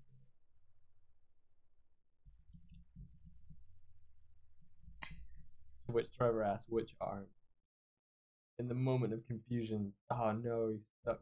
Where would you stick an arm on a raccoon? Face. On its back. On the face. Oh, the back's good. Because it can swing from things then. A bit like Spider-Man, except without the webs. It's got like A tail, arm. A tail and an arm. What if the arm was on the underside? You know, like those toy cars you used to get, where they had like a lever folded in on the underside, so you would like drive. I used to have one, a remote control car. You would drive it really fast, and you'd hit the jump button, and the arm would come out from underneath, and it would do like a flip through the air. Oh, so just like a flip arm on the bottom of the Yeah, so it would just be folded up, and then as the raccoon runs, it would like slam onto the floor and propel the raccoon upwards. Oh my gosh. Would it be a right arm or a left arm? Does it matter? Or would it be some sort of weird It'd have two inter-arm? thumbs, yeah. It'd have a thumb on each side. Oh man. Because why wouldn't you do that? In fact, scientists, get on that. I want an arm with a thumb on both sides. What's this left-right shit? It's evolution, India. It's the natural next step. I thought, like, if we were so advanced with one opposable thumb on each hand, why not have two? Yeah, because imagine the evolutionary steps we'd make. Oh well, okay. So you want it on the opposite side of the hand. What if you had it on like the same side? Like games controllers would be so much easier to operate. I think that, but you're missing the point of having it on both sides. Is you can now hold your pencil in so many different ways. Oh, you took it to art. Boring. Let's talk about games again. Sorry. I don't know, like, if it is on the other side. I guess you'd be able to hold, like... I mean, why would you have two thumbs on the same side? That feels like it's just doubling down. Yeah. You don't get anything new out of that. You're right. I know, I'm always right. But maybe, like, when you're playing a game controller, there'd be, like, things on the side. Get one of those arm raccoons to hold Mike Doig's mic for him. That'd be great, wouldn't it? It would have to lie on its back. It would get too easily distracted. Like some sort of raccoon hammock. Aww. I do want one. What, an arm raccoon? Yeah. They're the latest craze. Everyone's got one. They need a better name though. It's an arm raccoon. Yeah. Well, Trevor already patented it, so we can't change it now. They're just called arm raccoon. Yeah, pretty much. Not like arm coon. Arm raccoons? That sounds awful. Oh my god. It's my first stab. You could put a knife in it. Yeah, you could put anything in its hand. That's the joy of the arm raccoon. Right, You're not an arm raccoon.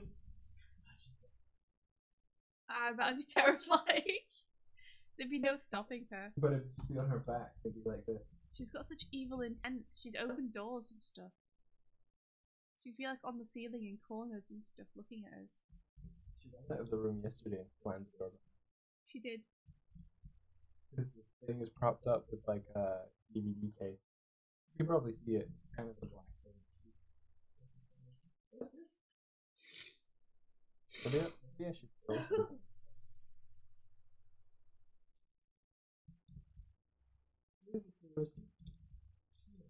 I like the way that science works in comics though. You can just do anything. It's like comics answer to magic. Like it doesn't want to say magic because magic sounds stupid. Science makes it feel like it's rooted more in reality. But it just means that science is the answer for like everything that anyone ever does. Always a scientist. That's the wrong way. Mommy. No. Don't do it. Is she gonna put an arm on a raccoon? What's she doing? Yeah, I threw this paper at you guys. No, I don't fetch just as much as the cat doesn't fetch. No. Nope. Get your arm raccoon to do it. String.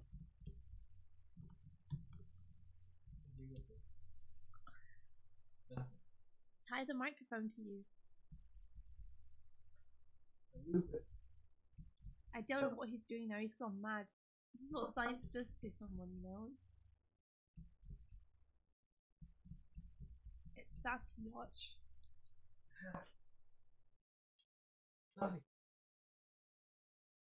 Epifect says, I drew a thing, but I can't post links. I need a mod to link it for me. It's very important.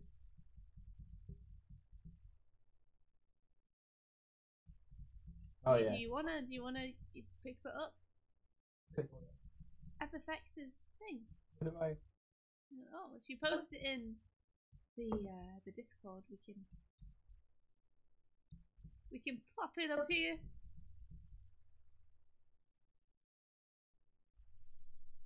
Rabbit sent that those last doodles.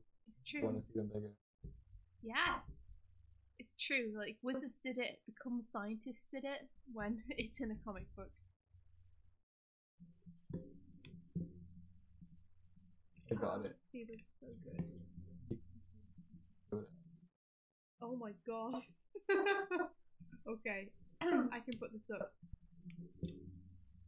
Behold, all the arm raccoon cometh. What have you done, Trevor? He's doomed us all. I support Trevor. I feel like he's trying to make raccoons useful in society. Giving them purpose. He's giving them a way to get into more things. Have you ever seen that indie game, Raccoon? Is it called Raccoons? Yeah. You should get a picture of that up, or a GIF of that up. I didn't realize it was called Raccoons, but that's the perfect name for it. It is. Thank you, Epifect. This is perfect. And you will soon see these are the perfect raccoons that Mike is about to show you. Hi, Rainbow Pretzel. That sounds very tasty. Guess I should search. Yeah. Oh wow.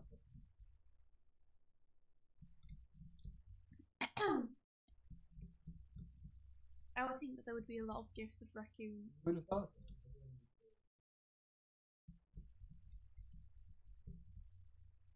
You found one? I found one where it's like it's got a camera locked to the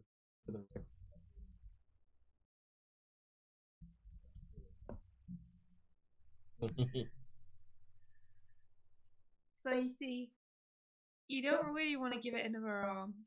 It's already got a frying. No wait. What does it have? I thought it had a frying pan, but it's actually that dude's head. You might have to enlarge it, because that's going to be very small for people.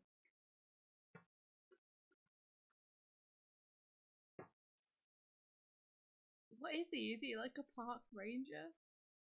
Don't. Everything in this game is beautiful. Run, raccoon! Run! Run! I love games. Oh man, when's it gonna be out? I no idea. Great. It is great. I love it.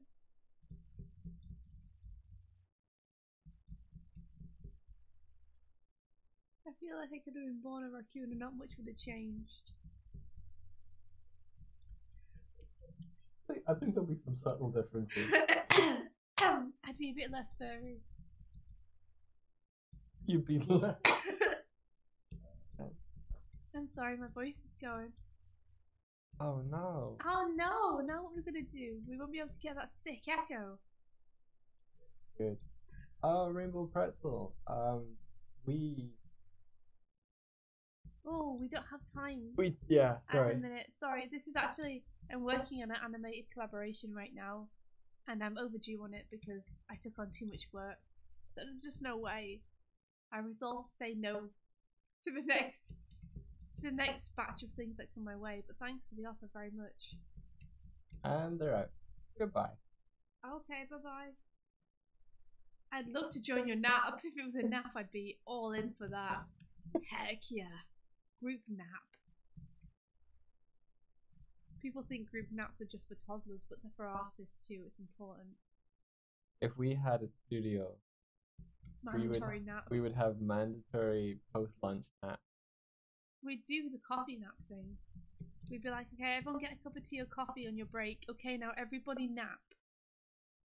Okay. Good. Good. Well, good work there, Jolene. We would never. That's some good napping. We'd never schedule meetings immediately after lunch because we're not. Yeah. And No, we would never allow a meeting to go on more than. Wait, is masochist self-harm? Or yeah. Yeah. Say this, we're not say this, but harming Yeah, it. that's how we would do. Yeah. And neither no of meeting those would ever things. be over 15 minutes long because no one can stay focused for that long. Yeah. What was it? It was like your age plus like 2 minutes or something is like your average attention span. That's wrong. I think it goes down. Yeah, I don't think your attention span is based on your age.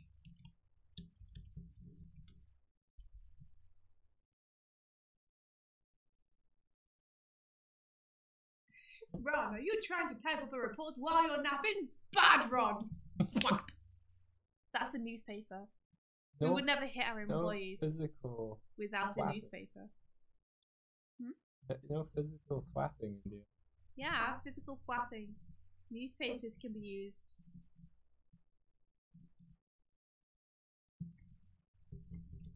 Gotta swat them.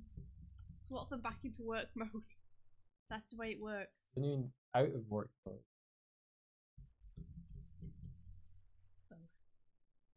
Sarah and the Pandas. Oh. Hello, Sarah the Pandas. How are you doing? This one just has a little whale here. And at the end of the day, everyone should have a warm glass of milk and be shooed out of the studio. You're hypothetically studio tyrannic. What are you talking about? This waffing? We would never hit our employees without a newspaper. Really? That's hitting them with some heavy news. Are you sitting down for this news? Don't. Hit you on the butt? Yeah. I don't hit my employees on the butt, Mike. That's harassment. Where would you? Whack them on the face. The face. Just wrecked. You wanted to look into their eyes. You walked into a newspaper.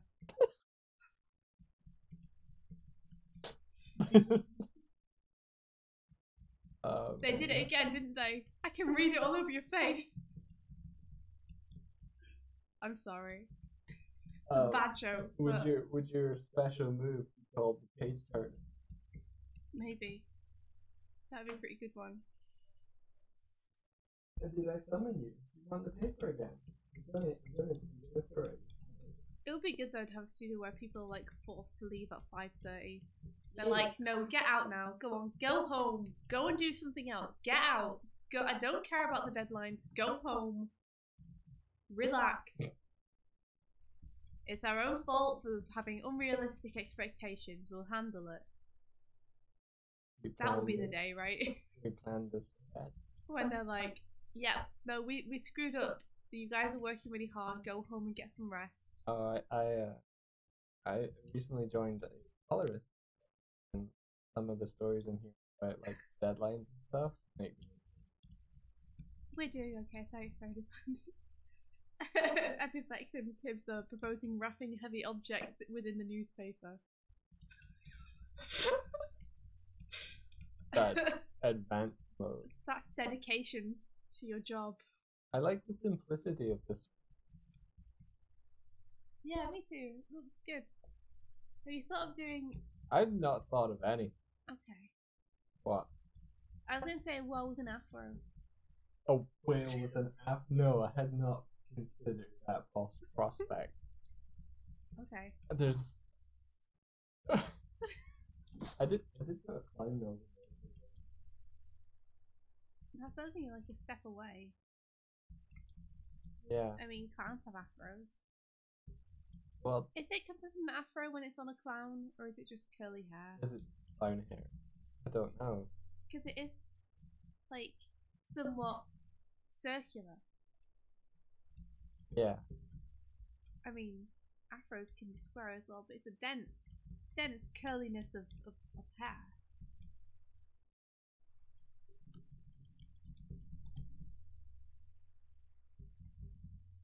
And in my special amazing company, there would be dance breaks where there's breaks to play on DDR machines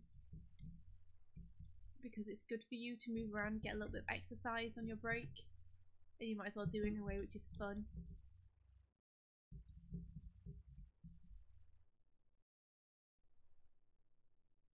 Yeah, Yoshinari gave some pretty disgusting responses to questions trigger but I know I wouldn't feel comfortable getting.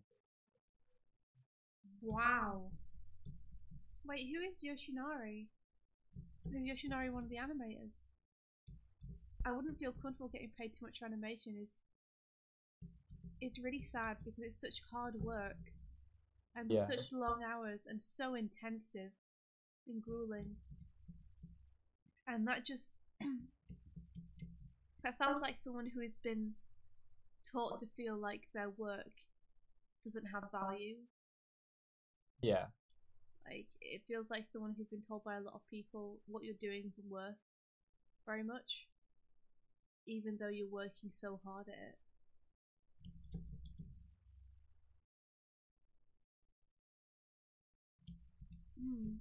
Well, I agree that passion definitely helps, but it's not the be all and end all, you know? Yeah, like feeling of purity, use, financial stress, also better anime. Yeah, I mean, let's get realistic. There's a lot of really amazing games and anime that are made where not every single person working on them is like, wow, this is the greatest thing in the world. You know? A lot of people working at Boulder, the place I used to work, were like, I come in, I do my work, I get my paycheck, I go home. Like, I'm in this because it's a job. Yeah. I don't particularly care what I do every day. I just try and do a good job of it. And then I go home. They weren't all like, wow, this is amazing to work on this. I'm so passionate about this project. I'm so happy to be on this. And it didn't make the series any worse. It's very difficult to have a studio where absolutely everyone is like, wow, this is my dream project. Yeah. Yoshinari is an animator, but also he's one of the heads of Trigger. He basically runs the place, and he sure does get paid just fine. Also, he gets paid fine, but other people don't. So when he's saying, I wouldn't feel comfortable getting paid much for animation, he's actually speaking for his employees, but not as one of them. I guess. That sucks. Wow. So he's kind of putting into their mouths the fact that they don't want extra pay, so it's okay for him not to give it to them. He wouldn't want to make them feel uncomfortable. Like, yeah, by appreciating them too much or giving them any security, that would demotivate them. They would be less passionate if they had more money. That's the way it works. Yeah, there are studies that show, like the more you're given, like there's a threshold. If you pay too much for something, it increases your stress. Yes. But I can imagine that. Don't underpay. I can imagine that if you've got paid a lot for something, the feeling that you have to do something amazing to make it worth the money they've paid you is definitely there. Like compensate with the time spent, for sure. But the problem is that so many people undervalue animation that you can pay for an animation fairly and people think you're paying a lot of money. And it's like, no, you're getting still probably less than a lot of people on this project.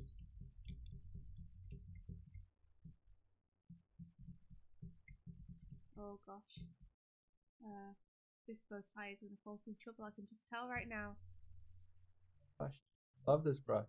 Aw, awesome. Look at these kind of pillowy clouds. This year's thumbnail just kind of like find the whale. I haven't put one in this one, but it's always a shame when it's people paying though. The heads of the studio saying employees shouldn't get paid much. Yeah. Because it perpetuates the idea to the public that animators don't want to be paid much, and the animators themselves don't get to have a say in it or a voice about it. People just assume this person is speaking for the animators and that they're right because they're in a position of power. But in actual fact, animators could really do with being paid more money I mean, the state in Japan is people are literally dying of overwork. They're literally not waking up because they're working so hard and such long hours. And admittedly, that's not a problem with pay, but I think it's part of the way that it's seen. That it's your responsibility to work that hard. That it's okay to work that hard.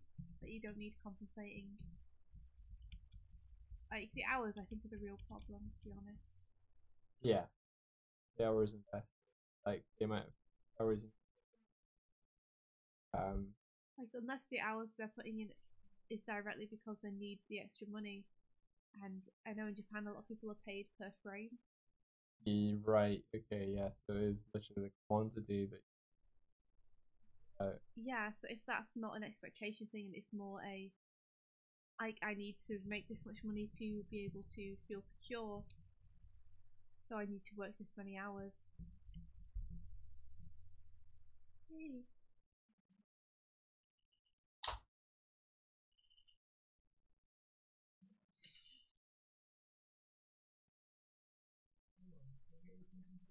Yeah. Well, Kitty's out of food. Go to done. No. No. No. Not. Hello. Oh, hello. See, this. Coffee has like two phases. Okay. Yeah. First step is moving. Go on. Move your monitor. Aww.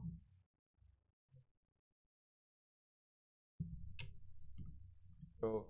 Who says Trigger are a problematic studio.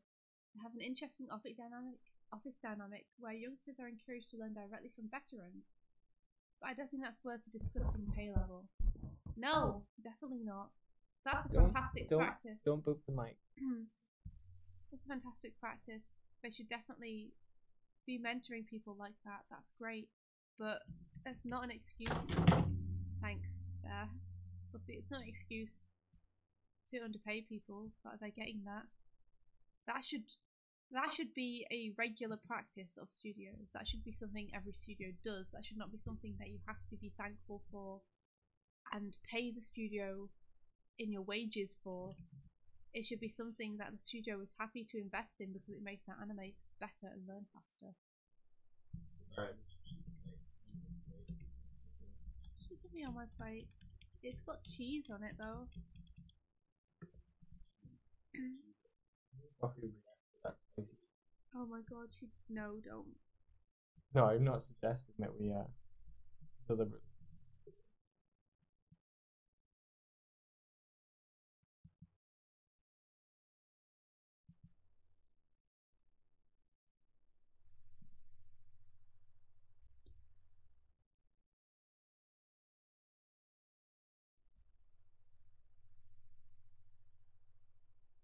Yeah, don't exploit people up. Oh wow. Kyoani sounds great. That's awesome tips. It's good to know that there are some studios out there, especially in Japan, who really do respect people and pay them fairly. Yeah, it seems like there's a lot of like admiration for the craft. Yeah, that's one of the things I really like about Japan. Not as much craft, but they're like people are helping.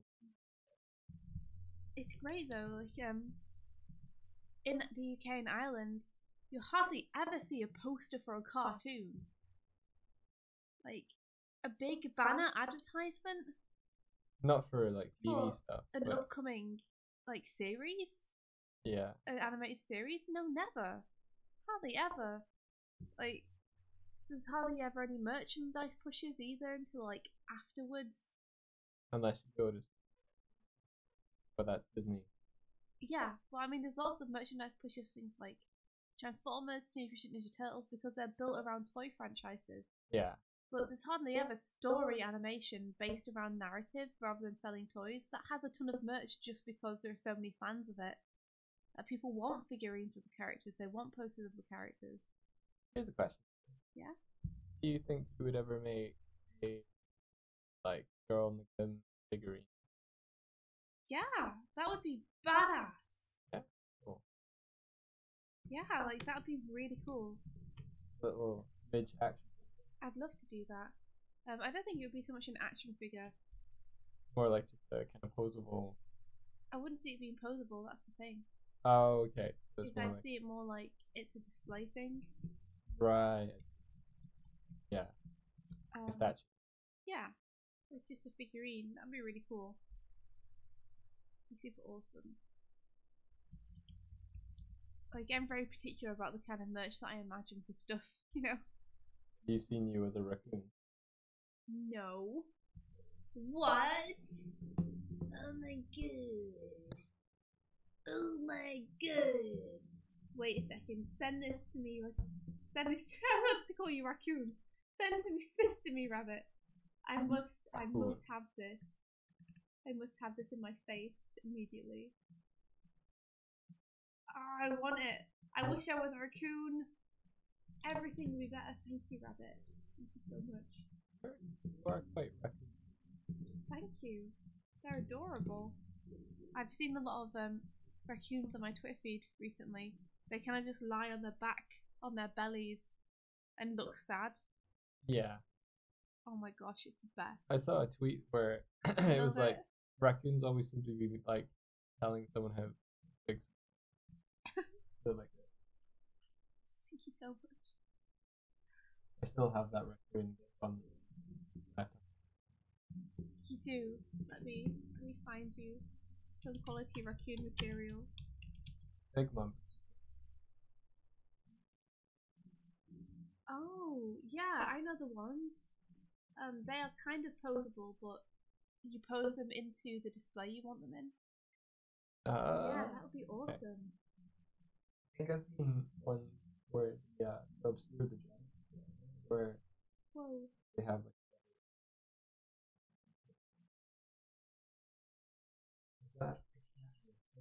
It's a raccoon. It's just that raccoon is so flat. I know, right? Here you are, guys. So, look how flat the raccoon is. They just spread out like eggs on the floor. Just so flat.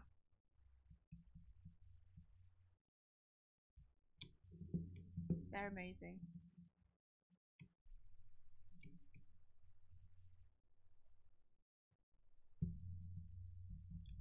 Do you guys ever think about merchandise that you would like for your own ideas? Because I've got to say, it's not something I like to indulge in a lot because I feel like it might never happen and I don't want to be sad when it doesn't by making too many plans. But sometimes I do find myself sitting and imagining what kind of stuff I'd like to have. This is probably just for yourself. Well, yeah. I would love it. Or a Joe figure. Yeah. I'd love one of all of them. Like, I'd love to get some poses from some of the covers I've thought of doing. You were saying that 3D artist that made a model of Brooke. Really cool. Yeah. I mean, I'd kind of like to try sculpting them myself. I probably do a really bad job, but you know.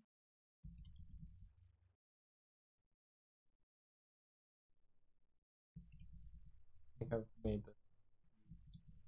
Oh yeah, figurine of Lee would be awesome.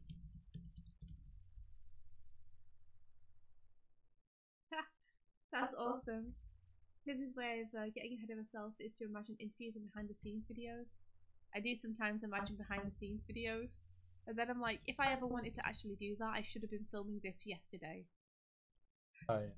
Like, I should be filming right now if this is something I want to happen. One day in the camera crews. That sounds awful. Yeah. Let's hope that never happens.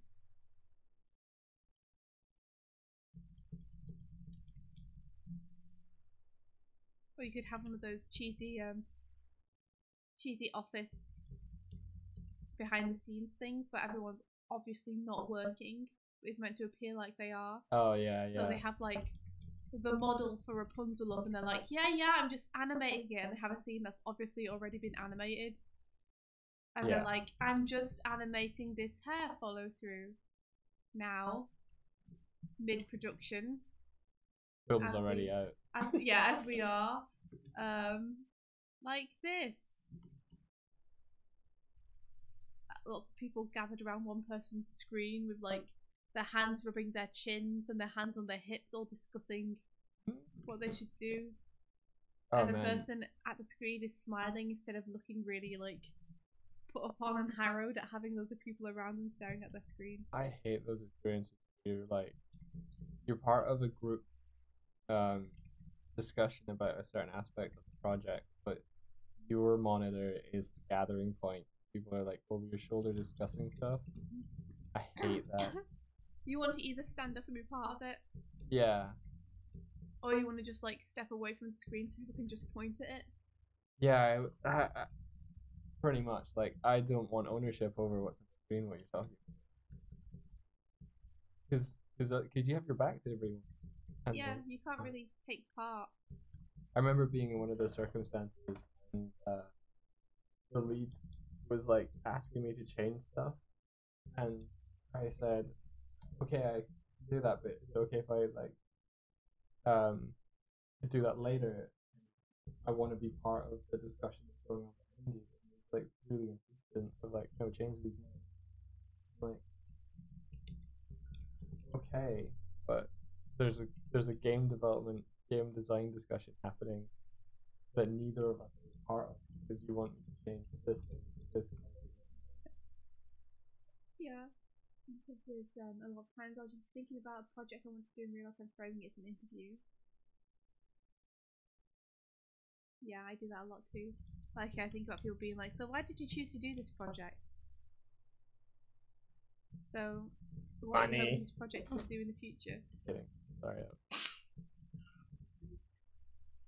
No, but you're right, that does suck when people are demanding you make immediate changes. Like, that's the worst kind of feedback where someone's literally pointing at your screen. Like, no, do this. I'll do it. Just leave me alone, and I'll do it. But I don't want to do it in front of you. Like, I'm not an instrument to be played. I might do it wrong, and I don't want you judging me and my speed as I'm doing it, so please leave me alone now, and I'll do it. Should have just done it and shut up. Really. Yeah. Sometimes you gotta, just... Yeah. Just do what the director wants. But I was young and unafraid. You were so brave back then. Before they took you, pushed you down. Another crypt, another unreasonable request. Another crypt. Crypt. Oh, okay. I thought you said crypt. I was like, are they getting you to rob graves? Another feedback session. Sat behind me on their chairs. Over my shoulder they pointed, said, I don't like that right there. You gotta pretend you're in a crime drama and people are pointing going, hands, and you talk to them but never look away from the screen. Yeah.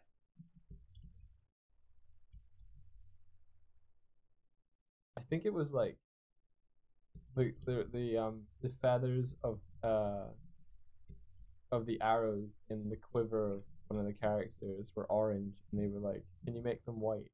I'm like, sure, but maybe we can do that in a bit, like once discussion. I'll do it now. And you were like, yes, sir. Yes, yeah, sir. But then a couple of days after, I was like, what? Oh yeah, that job didn't happen. That wasn't the last straw. As for the final job. Then you were never hired again. Yep. Pretty much.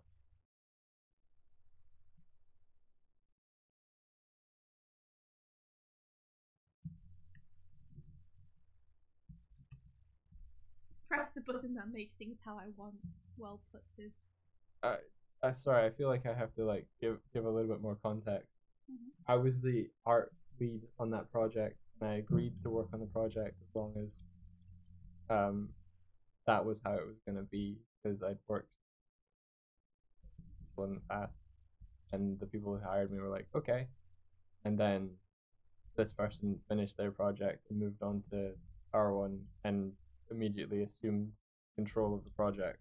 So I imagine going from leading the art direction to being told to change, like your art direction. Change your art direction. Yeah, that was the context of it. But were they like approved to be the kind of director on that, or was it something where they had just taken that of themselves because they decided? It was something that they official? took upon themselves because they decided, because the management at that point, there was little. Sounds like a not very good place to be. Yeah, I just wanted out. And you got out. Run with us. I see passion in your eyes. Run with us. We are free? I think it doesn't rhyme, but I'm sure there's a we are free in there somewhere. That's the Raccoon's theme song. Run with us. A coup was formed. Hey, cool.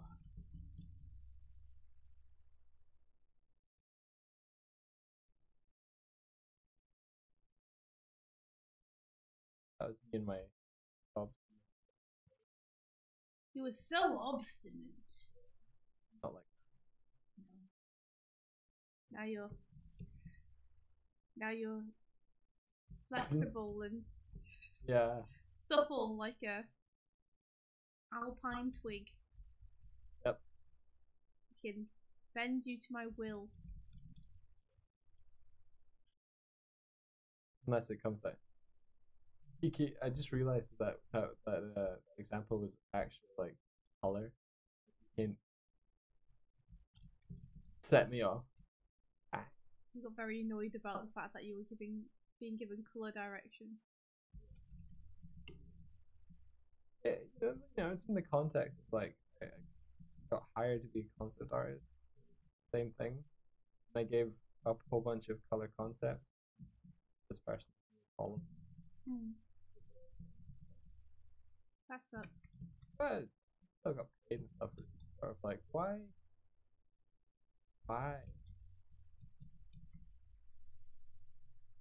Because they thought that they could do it better. Yeah. That's why. And you know, who knows? Maybe they could. Maybe they did. Probably not. Probably. You definitely hold bitterness in your heart. Yeah. Are you okay? Oh, I'm fine about it. Are you? You sound fine about it now. Oh. A raccoon. The raccoons rebelled. They came with their hammers and their sleighs, and they would not leave us for 50 days. So I watched the raccoon. Great. I watched the season of Hilda. Pretty good. A lot of ass. Oh, that's awesome. I also watched Hilda. I liked it too. Did you finish the series? I did. Nice, huh? Yeah, I had a few problems with some of the plot points. Okay. I mean, it's difficult to take the plot points too seriously when the show itself doesn't take them super seriously, so I can't like level too much critique at them really. You know, it knows what kind of series it is. Yeah. It's just when it defies its own internal logic, I'm like, When did it do that? Well, I don't want to spoil anything. Oh, spoilers. But I'll tell you afterwards. Okay. Yeah, that's. But I liked it. I liked it a lot. I kind of wish that it had a bit more bite, but I think if it had more teeth, then it wouldn't have been Hilda. You know? Yeah. Like, they did Hilda really, really well, and it was really nice. It's a great pajama series. Yeah. There's no point in lamenting that it's not something else, because if it was something else, it wouldn't be Hilda. Yeah. That's reasonable. Like it was on tone. Yeah, it definitely felt like books, and considering that they had to write a lot of that material themselves because the books there's only 4 of them. Oh, really? Yeah, they did a really really good job in like inventing all that material and keeping it feeling right. Luke must have been involved a bunch. Maybe I'm not 100% sure. So, how much of the was in the book, if any? Well, I only have 1 book, so Oh, it's difficult for me to say. Gotcha.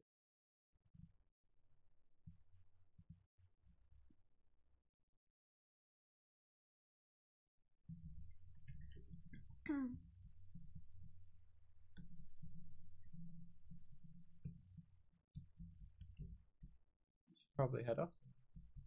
Okay, yeah, you're right. It's Oh. getting to that time. Way past. How have we been on the call together? Yeah. Oh, okay, yeah, we should go. And I've got like nice thumbnail. I really like the top left. Maybe that's the one that you're gonna go with then. Yeah.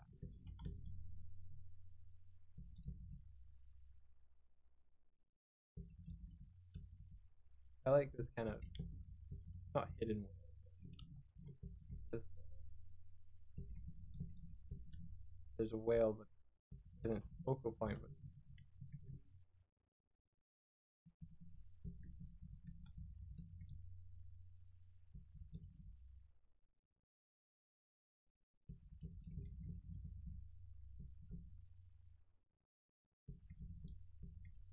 think you'll ever paint us? No, that's okay. Like, I'll leave it to people who are passionate about sky whales and who are very good at them. Thank you. I think I'd always rather draw some characters. I just like guys a lot.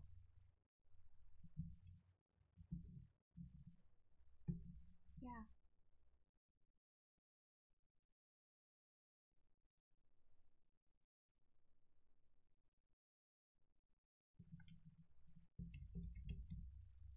Alright, well, we should head off. Yeah.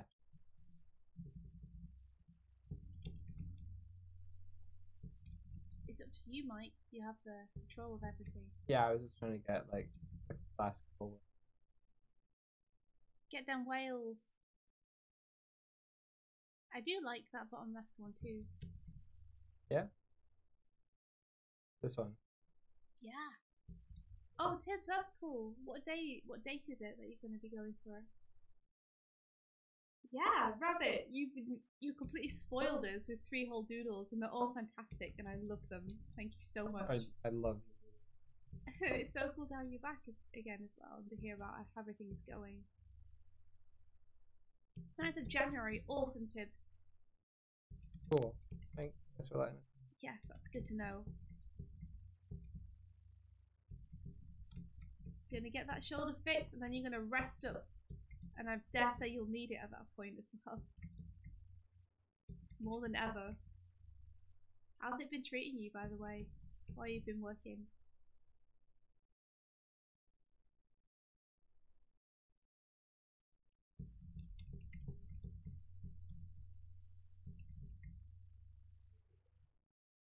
Yeah, down straight, gonna rest like crazy.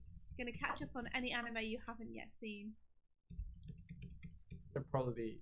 Is there a new season by January? Or New season of what? Oh, I see. Just general. I'm not sure. I don't know. But yeah, thank you for joining us for this experimental format of. We'll try and get Mike's better by getting an arm. Yeah. And keep working on it. I'll order that today. See if I can get it delivered. Yeah. Oh. Ooh, Tibbs, that sounds painful.